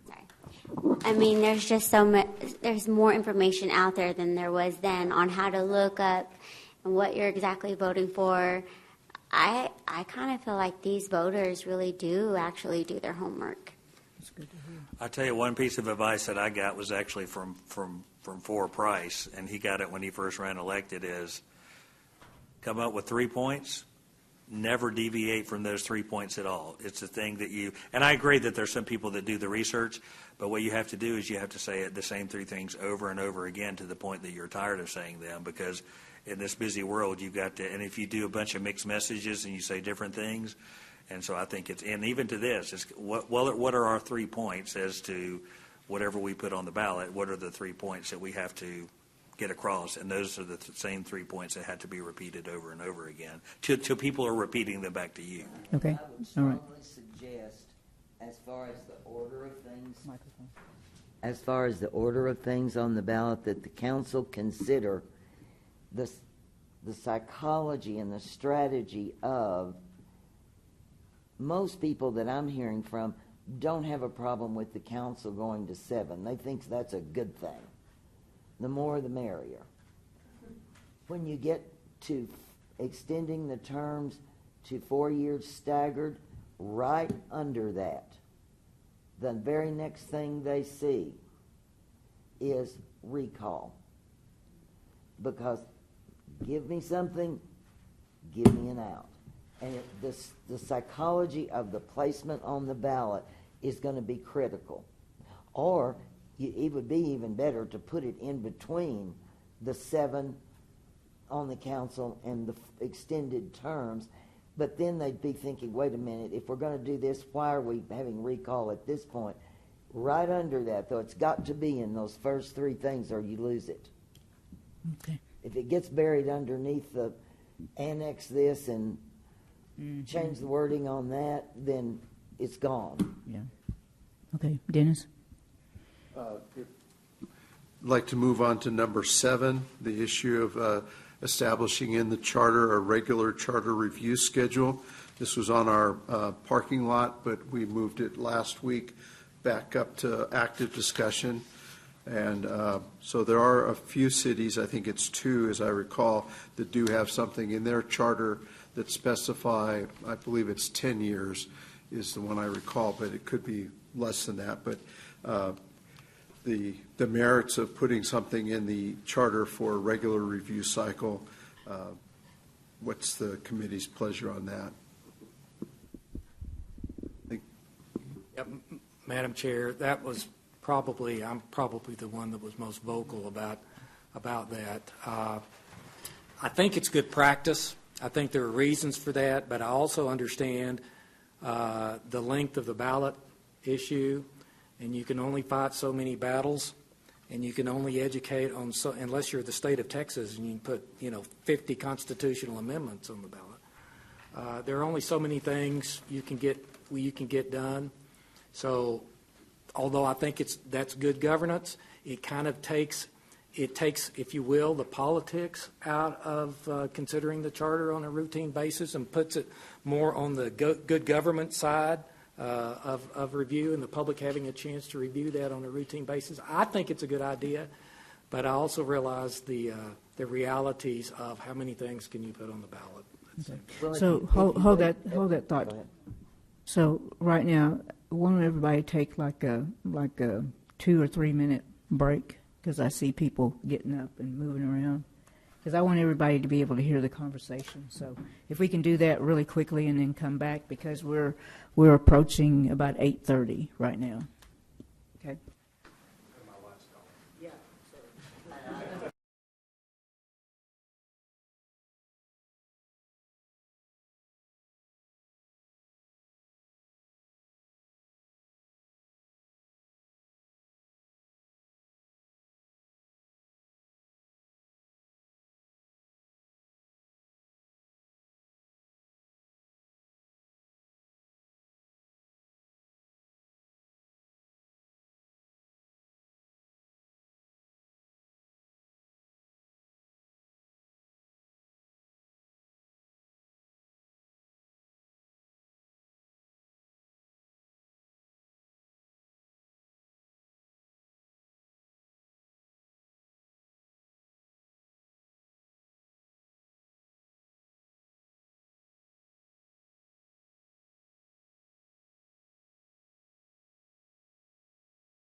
We were discussing regular charter review, and then Ms. Sandra, I think that you were going to make a comment right before we took a break. So do you remember? I have slipped. Okay, that's okay.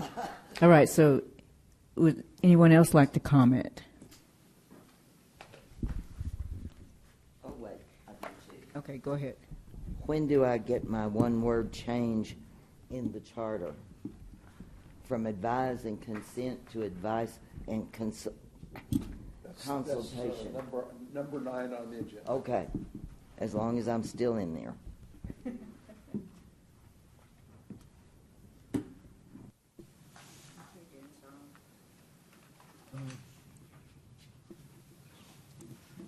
mean, Gary has explained kind of the rationale for it.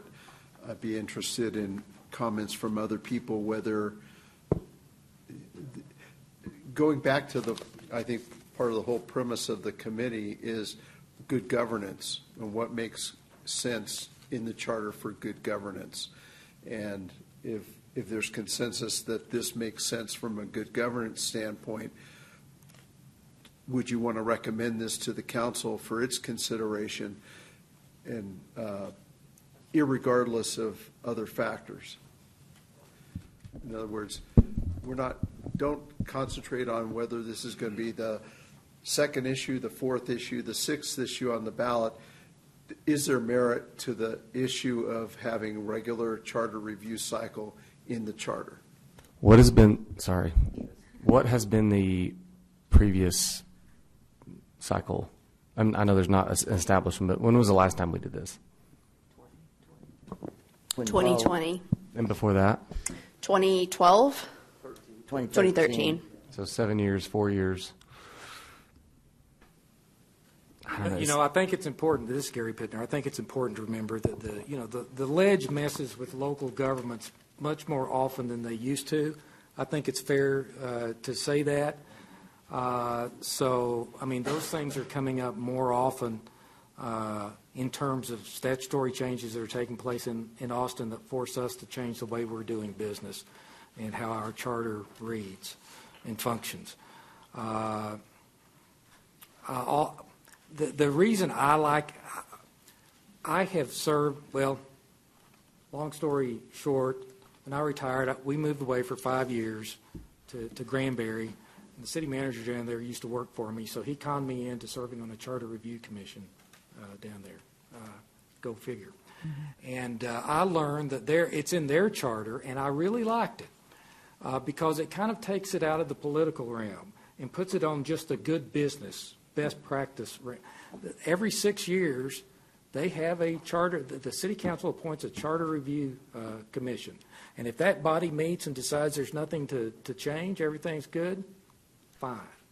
But if there are things that need to be changed just because of legislative action or something in the community has happened that the group needs to feel addressed, it becomes more of a naturally occurring phenomenon on a routine basis that is now not the result of some issue, taking place in the community. So it just kind of normalizes the process, which I think can be healthy. And you said they do that every 6 years? I believe it's every 6 years. Do you think 6 years is too long to wait to review it? I do. I mean, I do it every 4 years. I mean, every 2 years is. Well, it can only be done every 2 years.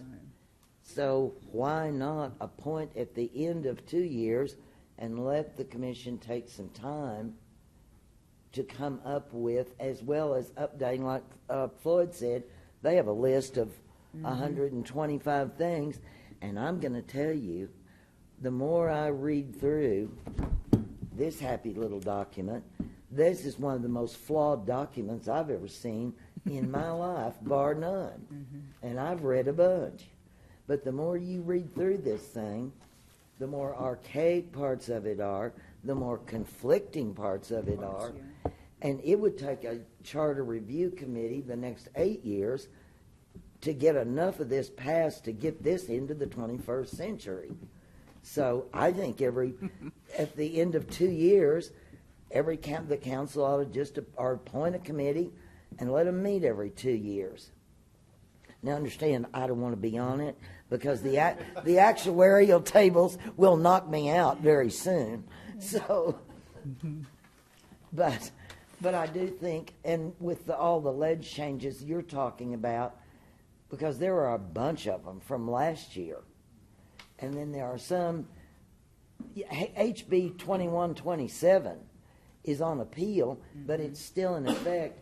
And if that thing gets into effect, there's going to be charter changes all over the place, because it's all about all of the things that cities change, laws and ordinances cities can't do, that they're doing because they're each doing different ones, and they're trying to standardize it. So there are going to be a lot of things thrown out of city charters if HB 2127 continues in force. So I'm for do it sooner rather than later. Yeah. Right, I do too. I do too. Do it often. Okay, other comments? Can I add, Madam Chair, for facts, before 2013, 1989. Wow. Dennis, is this something, and of course, I mean, whether we put this on the ballot or not, but even if we decide not to put on the ballot, is this something that could be addressed in the governance and ends policies? I mean, I know that those policies can change, but if we decide, not only that this is a good practice on how often, but one is don't give people only 5 weeks to do this. We might want to put that in the governance and ends policies, because just from a timing standpoint and all those things. But if we don't do that, is that something that is common in that type of thing, or if it's not in the charter? I haven't seen that, but that sounds like a good alternative, is to for the council basically to direct itself to do this periodically and put it in a policy. In the vein of a best practice. Right, correct. Les, what about creating a city board that is a charter review board that meets once every X number of months ongoing, and just make that a city board? Well, I would tell you, what happens on all the city boards and everything that we have is that after a while, people's lives get busy, and no fault of their own, and not to say, I mean, I wouldn't, I want to be cognizant of people's time as well. But we can look at it. I mean, if we look at this and putting it in governance and ends in the policies, maybe we say, probably once every 5 years is a good time. I don't know what the timetable. I know Dallas does have 10 years in theirs, because they just got through, or they're working on theirs right now. But if we don't feel like it's the time to put something on the ballot about it, then certainly looking at just making a policy of what that could look like. Yeah, Dallas ended up with 125 suggestions, 35 of which are going to go to the ballot. When I saw that today. Egregious. I was going to suggest either something like a 3-year or 5-year cycle, because then you get it out of the political election cycle.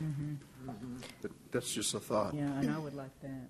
Yeah, that's what that would was work. where I was trying to go with. At the end of 2 years, then they do it in the third year. Happens the review. And you might be able to codify through our boards and commissions part of our municipal code that every 5 years, for example, or 3 years, a temporary committee will be established and appointed by council that will sunset after the completion of their responsibilities. That would work. That could be this committee's recommendation, is to look at a city policy, governance and ends, or board and commission to establish a regular review cycle. Okay. Other comments? No? Okay, you want to see where we are there? So is that something that the committee would want to consider, as putting in a recommendation in the report that the council consider that type of a system from a policy perspective? Okay, everybody. Okay. Is everybody okay with that? Okay, I think you have consensus on what I can see. Next item is number 8 on term limits for mayor and council. I did some research and I tried to capture, there's all kinds of pros and cons out there. But a couple of them that I did find was one study suggested that term limits can help create, can overcome some of the powers of incumbency because people can't continue to run forever. And then there's also a fact consideration that to allow people to serve a certain number of terms and have kind of a blackout period, and then they could run for office again. And I think that the point of that is that sometimes communities may want to, they have a good council member, they have a good mayor, they want to continue them, but they want to not make it a perpetuity and give a little bit of a break there. So that kind of goes into part of the, addresses one of the disadvantages to term limits is having that break period. This was something that came out of the study when we were doing comparable cities, that some of the comparable cities do have term limits, a variety of formats. Here we have the chart. This was given out, I think, 2 weeks ago. So open it for discussion as far as committee's thoughts on possibly including term limits as a charter recommendation. Well, as a practical matter, if you look at the terms of the different mayors and councils we've only had 2 council members that have ever served more than 6 years. Mayors, council, and everything, and that was Diane Bosch and Kevin Knapp. So if we go to 4-year terms, that puts it at 8 years for a term limit, and that's 2 years more than all but one has ever served in the history of the city. So I don't think we're going to knock anybody out of a job by having term limits at the end of 2 4-year terms. And I also think that that will help that information that goes to the voter when they see 2 4-year terms with term limits. That's like, oh, they can't stay there forever. The only problem you might have with that is if it doesn't pass for us to go to 4 years, so you might just word it in something like consecutive 8 years or something like that. If you, I mean, it's 8 years terms, 8 year, however that's done. Terms, however many 2-year terms. It's typically not that big of 2-year, 2 4-year, well, you know. Typically not that big of an issue in local government. I like the 2-year hiatus. You can't run again.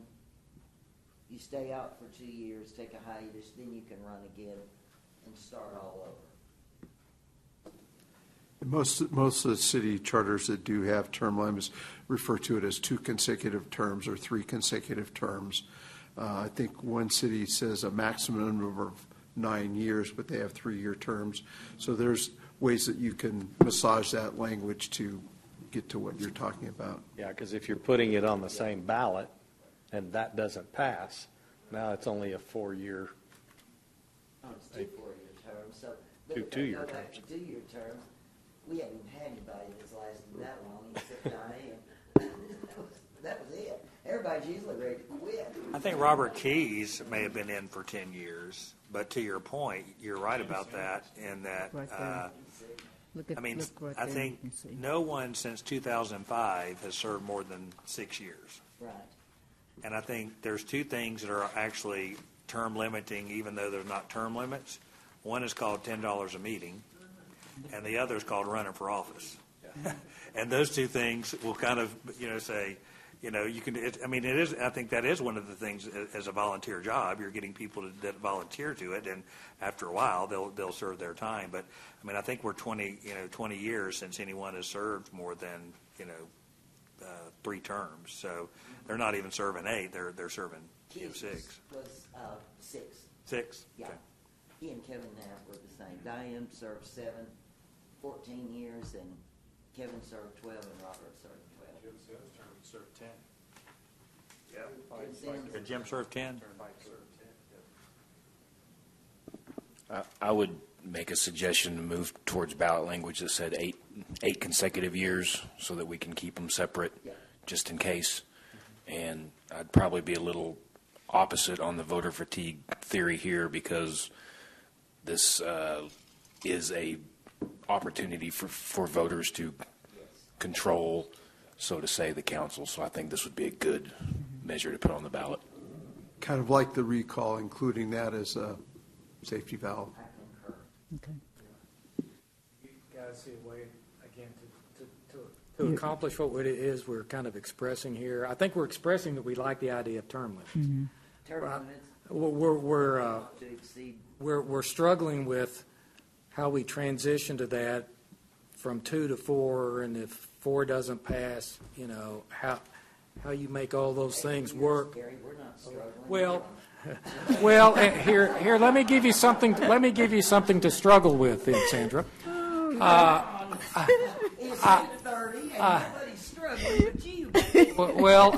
In terms of, are we limiting the terms of the council and the mayor? But do we want to limit? Say somebody serves 2 years as a council person, and then they choose to run for mayor. How would we want to massage that? I don't want to massage it. I just want to limit the You just want to go home, I know. No, I want to limit the terms, and I want to put a yearly limit on it, and I don't care whether they're the mayor or the council or the city attorney or the head goat. You know, Okay, you've expressed your opinion very clearly. Thanks, Sandra. I don't necessarily disagree. Okay, Michael. I was just saying that's what Plano does. What you're saying, Gary, that's what Plano does. 2 consecutive terms, the person who served, but if you want to run for mayor, you can. Okay. Dennis? I was just going to say, there is a charter, I forget which city it is, that has language, X number of years, whether as a mayor or council member. So they put in, there's kind of a limiting. You can do 2 and 2 or 4 and whatever, but there's a way, I think, to put in some language if that's what the committee wants. Can I add one more thing? Certainly. For Plano, you need to check and make sure, though, how they're elected. In other words, what I mean is that may be one of those things that's conceptual, because maybe the mayor's elected at large, and then you've got single-member districts. So what I'm saying is those little anomalies, if you will, which, if that were the case, and I'm kind of making it up here, that would make sense. That would make sense why it's that way. So anyways. And if the proposal goes forward where you have 3 at large and 3 geographic areas, we need to think about that. Would it be, could you run 8 years as a at large, then 8 years as a geographic, and then 8 years as mayor? 8 years is 8 years is 8 years is 8 years is all you get, period, the end, paragraph, exclamation point. Then you get to go home for 2 years, and if you want to come back for 8 and you can get elected, good on you. Put it in West Texas vernacular.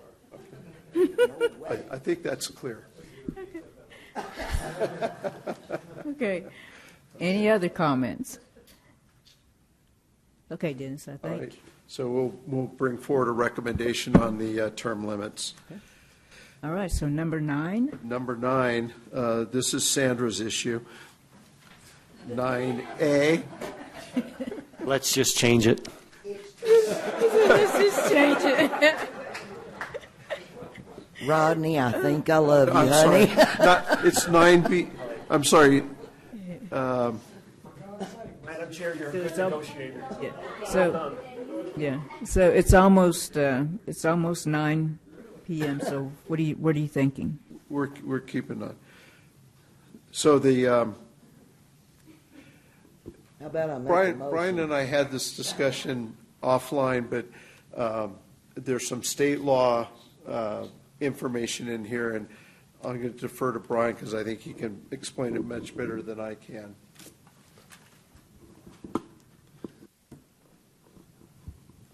Well, the state law obviously comes into play related to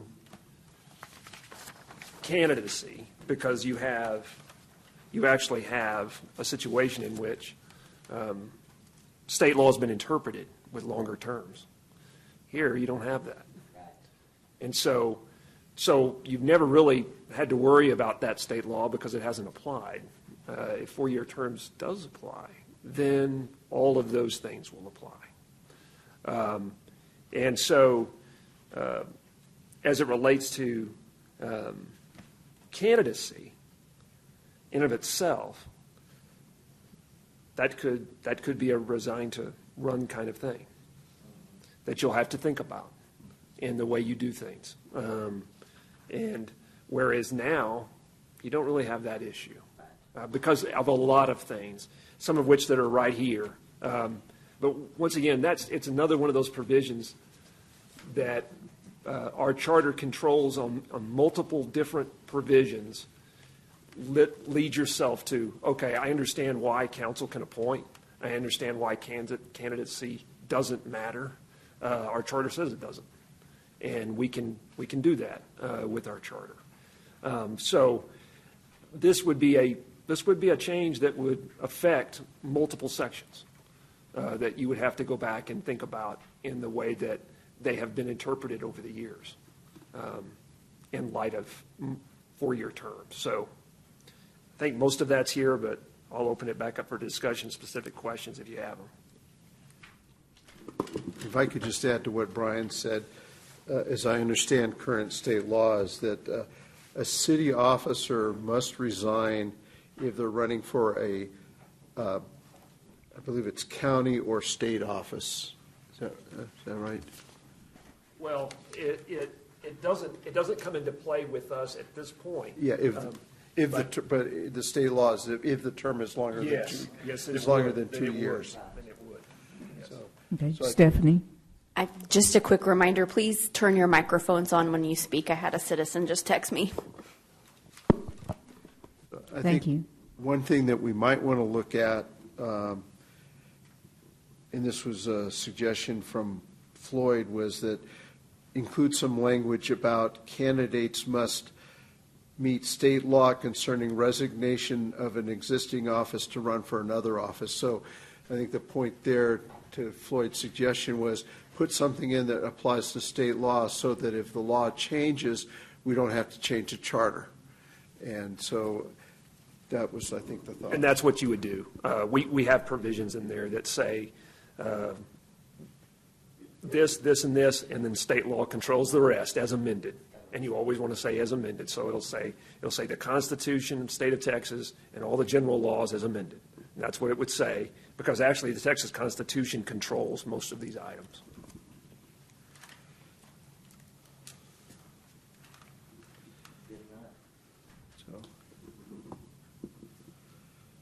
So what's the committee's pleasure on including some language to clarify the resign to run, whatever term we want to use to it, to include something like that in the charter?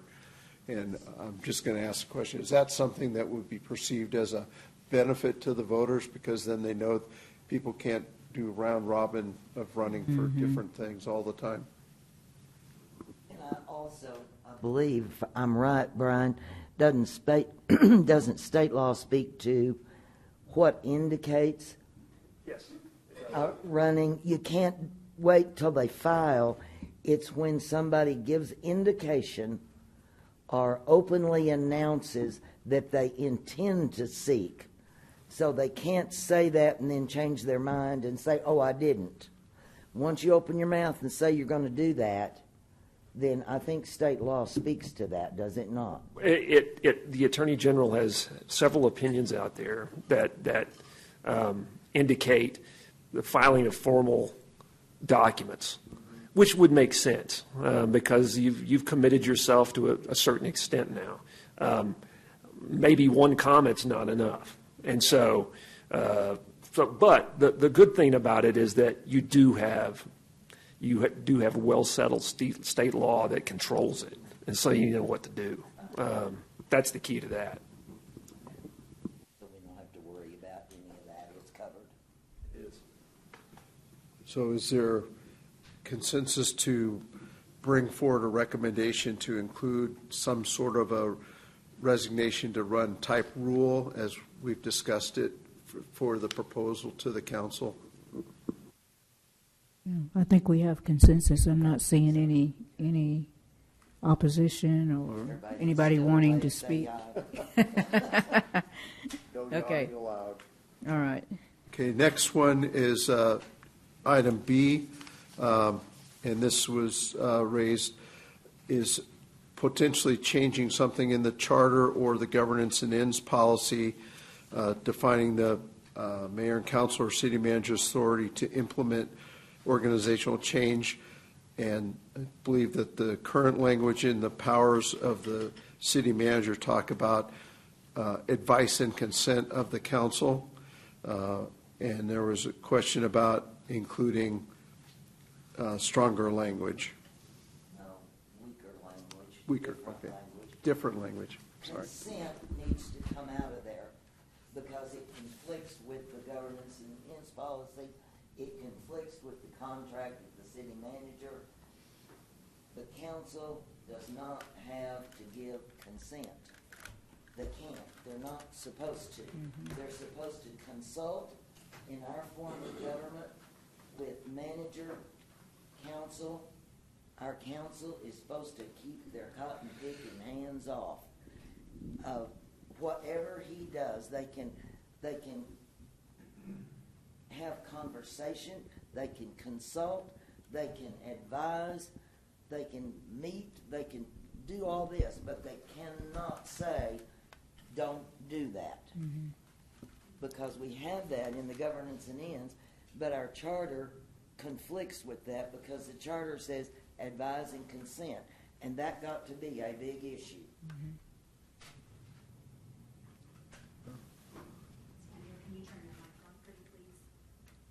Mike.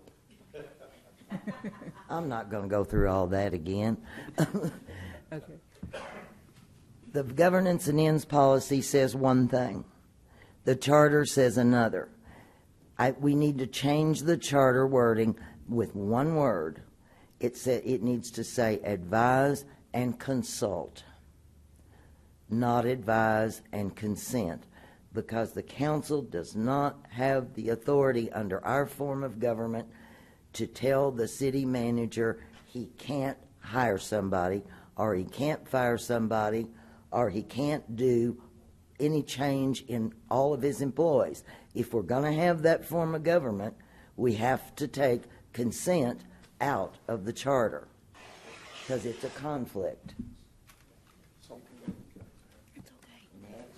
Yeah, I think, if I could, I think all you'd need to do is just say, after consultation with the council. I don't think you need to have advise and consult. I think it would just suffice with consult. Conversation, right. Whatever. Try and simplify it as much as possible. Prior to public release or whatever, however it needs to be worded, but consent has got to come out of there. Because as a council member, we are not in the day-to-day operations of the organization. And that means that you're here 24/7, and as a council member, we are not. And so we're not going to have the knowledge, the expertise, of what we need to be able to make organizational changes. That's up to your city manager to be able to do that, and your city manager needs to have the ability to hire a staff that's going to help him be successful. And at the end of the day, if the council has an issue with it, then you hold that city manager responsible.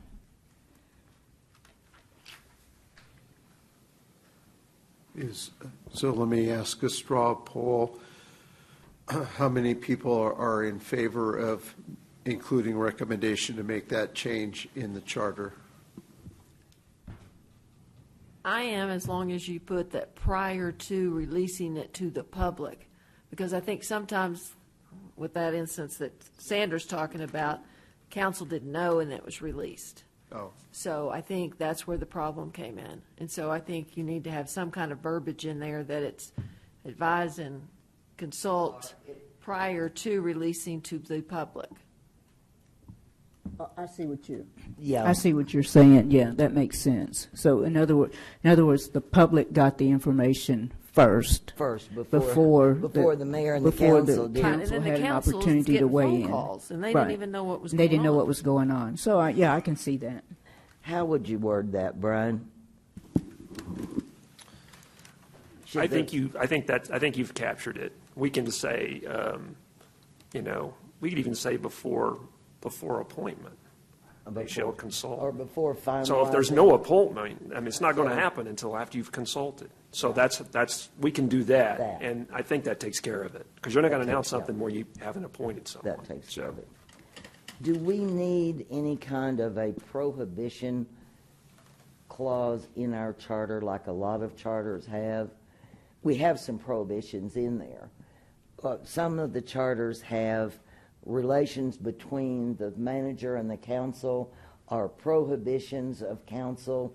One of them that I picked up someplace in all this research, neither the council nor any of its committees or members shall dictate or attempt to dictate any person's appointment to or removal from office or employment by the city manager or any of the city manager's subordinates, or in any manner interfere in the appointment of officers and employees in the departments of administrative service vested in the city manager by this charter, except for the purpose of inquiry. The council and its members shall deal with that part of the administrative service for which the city manager is responsible solely through such city manager, and neither the council nor any city council member shall give orders to any of the subordinates of the city manager in those departments, either publicly or privately.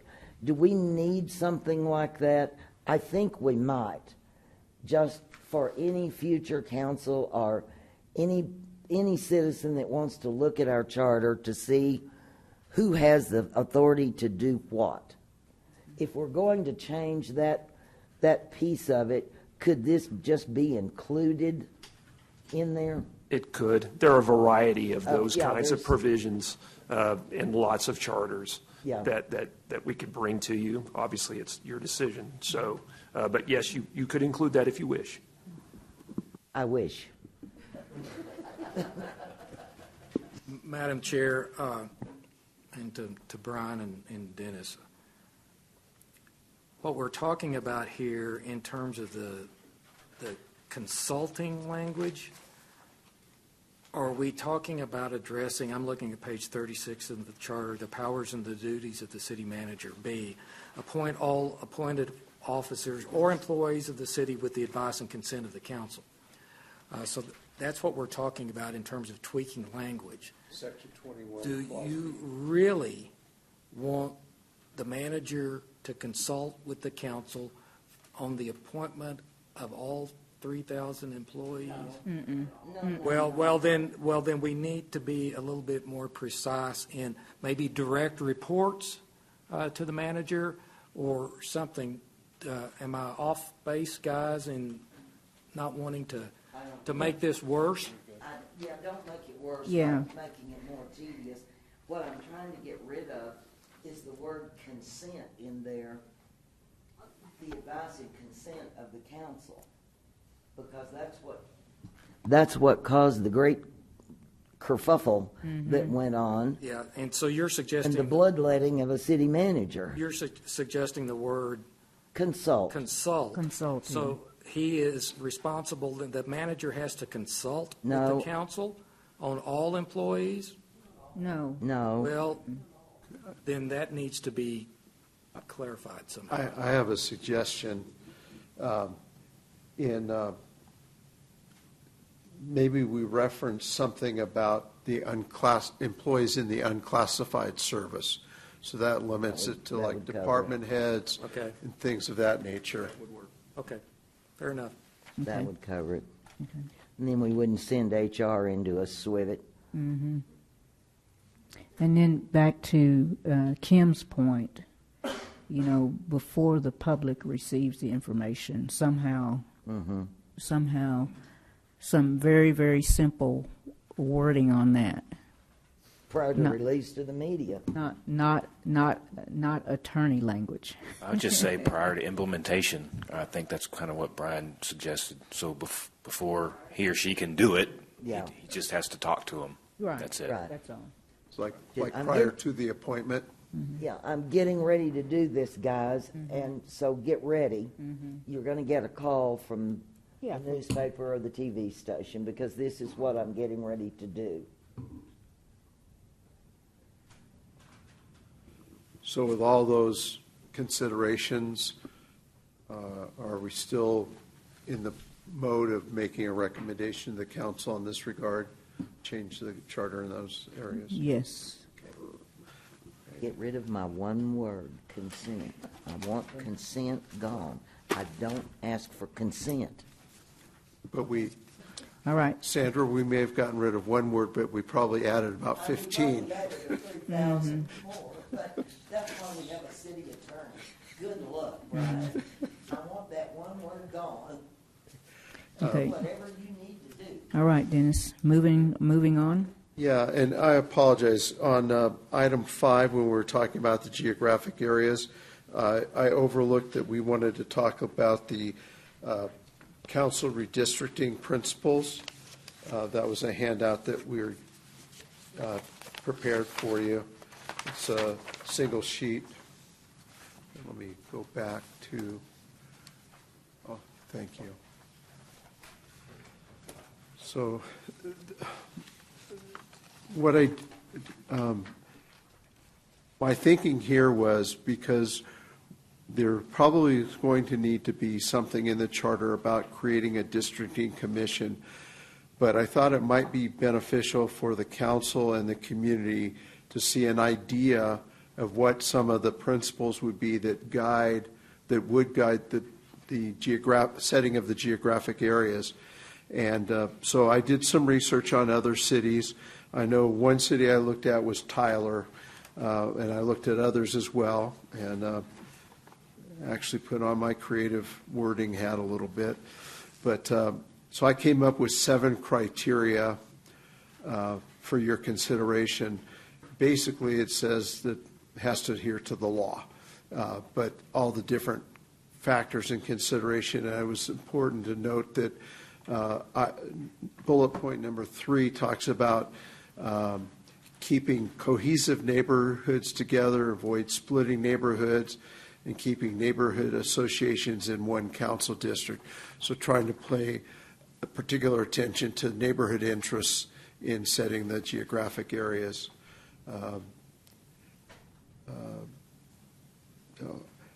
If you've had a chance to take a look at this and have any comments or suggestions, but my suggestion is that having something like this as part of the report to the council might be beneficial. Defer to the committee. I like your suggestions. I think go with it, as far as I'm concerned. It's obviously well-researched and well thought out, and something that we really aren't that concerned about, because that districting thing is going to be up to the attorneys and people that are way above my pay grade anyway. Okay. And committee members, after you guys review this, if something does, pop up on the page, and you've got a concern or issue with it, then let us know at the next meeting so we can address that after you've had an opportunity to kind of read it and digest it. Right. Go ahead. Thank you. So the last item on tonight's agenda is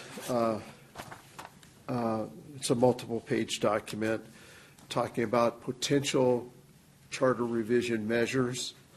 And what I was trying to do here, and I know it needs some work, but try and capture some of the direction that the committee was talking about in terms of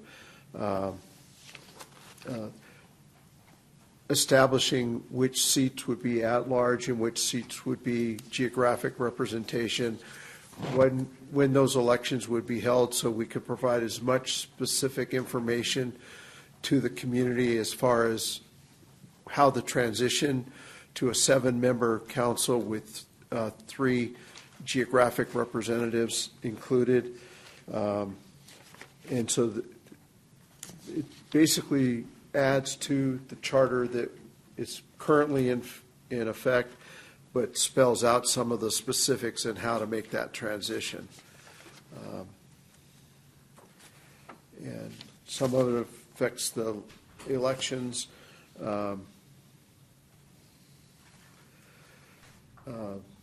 Potential measure 2, which was about council appointees, that basically probably doesn't need to be revised, other than the section about the powers of the city manager in terms of the consultation with the council on unclassified appointments.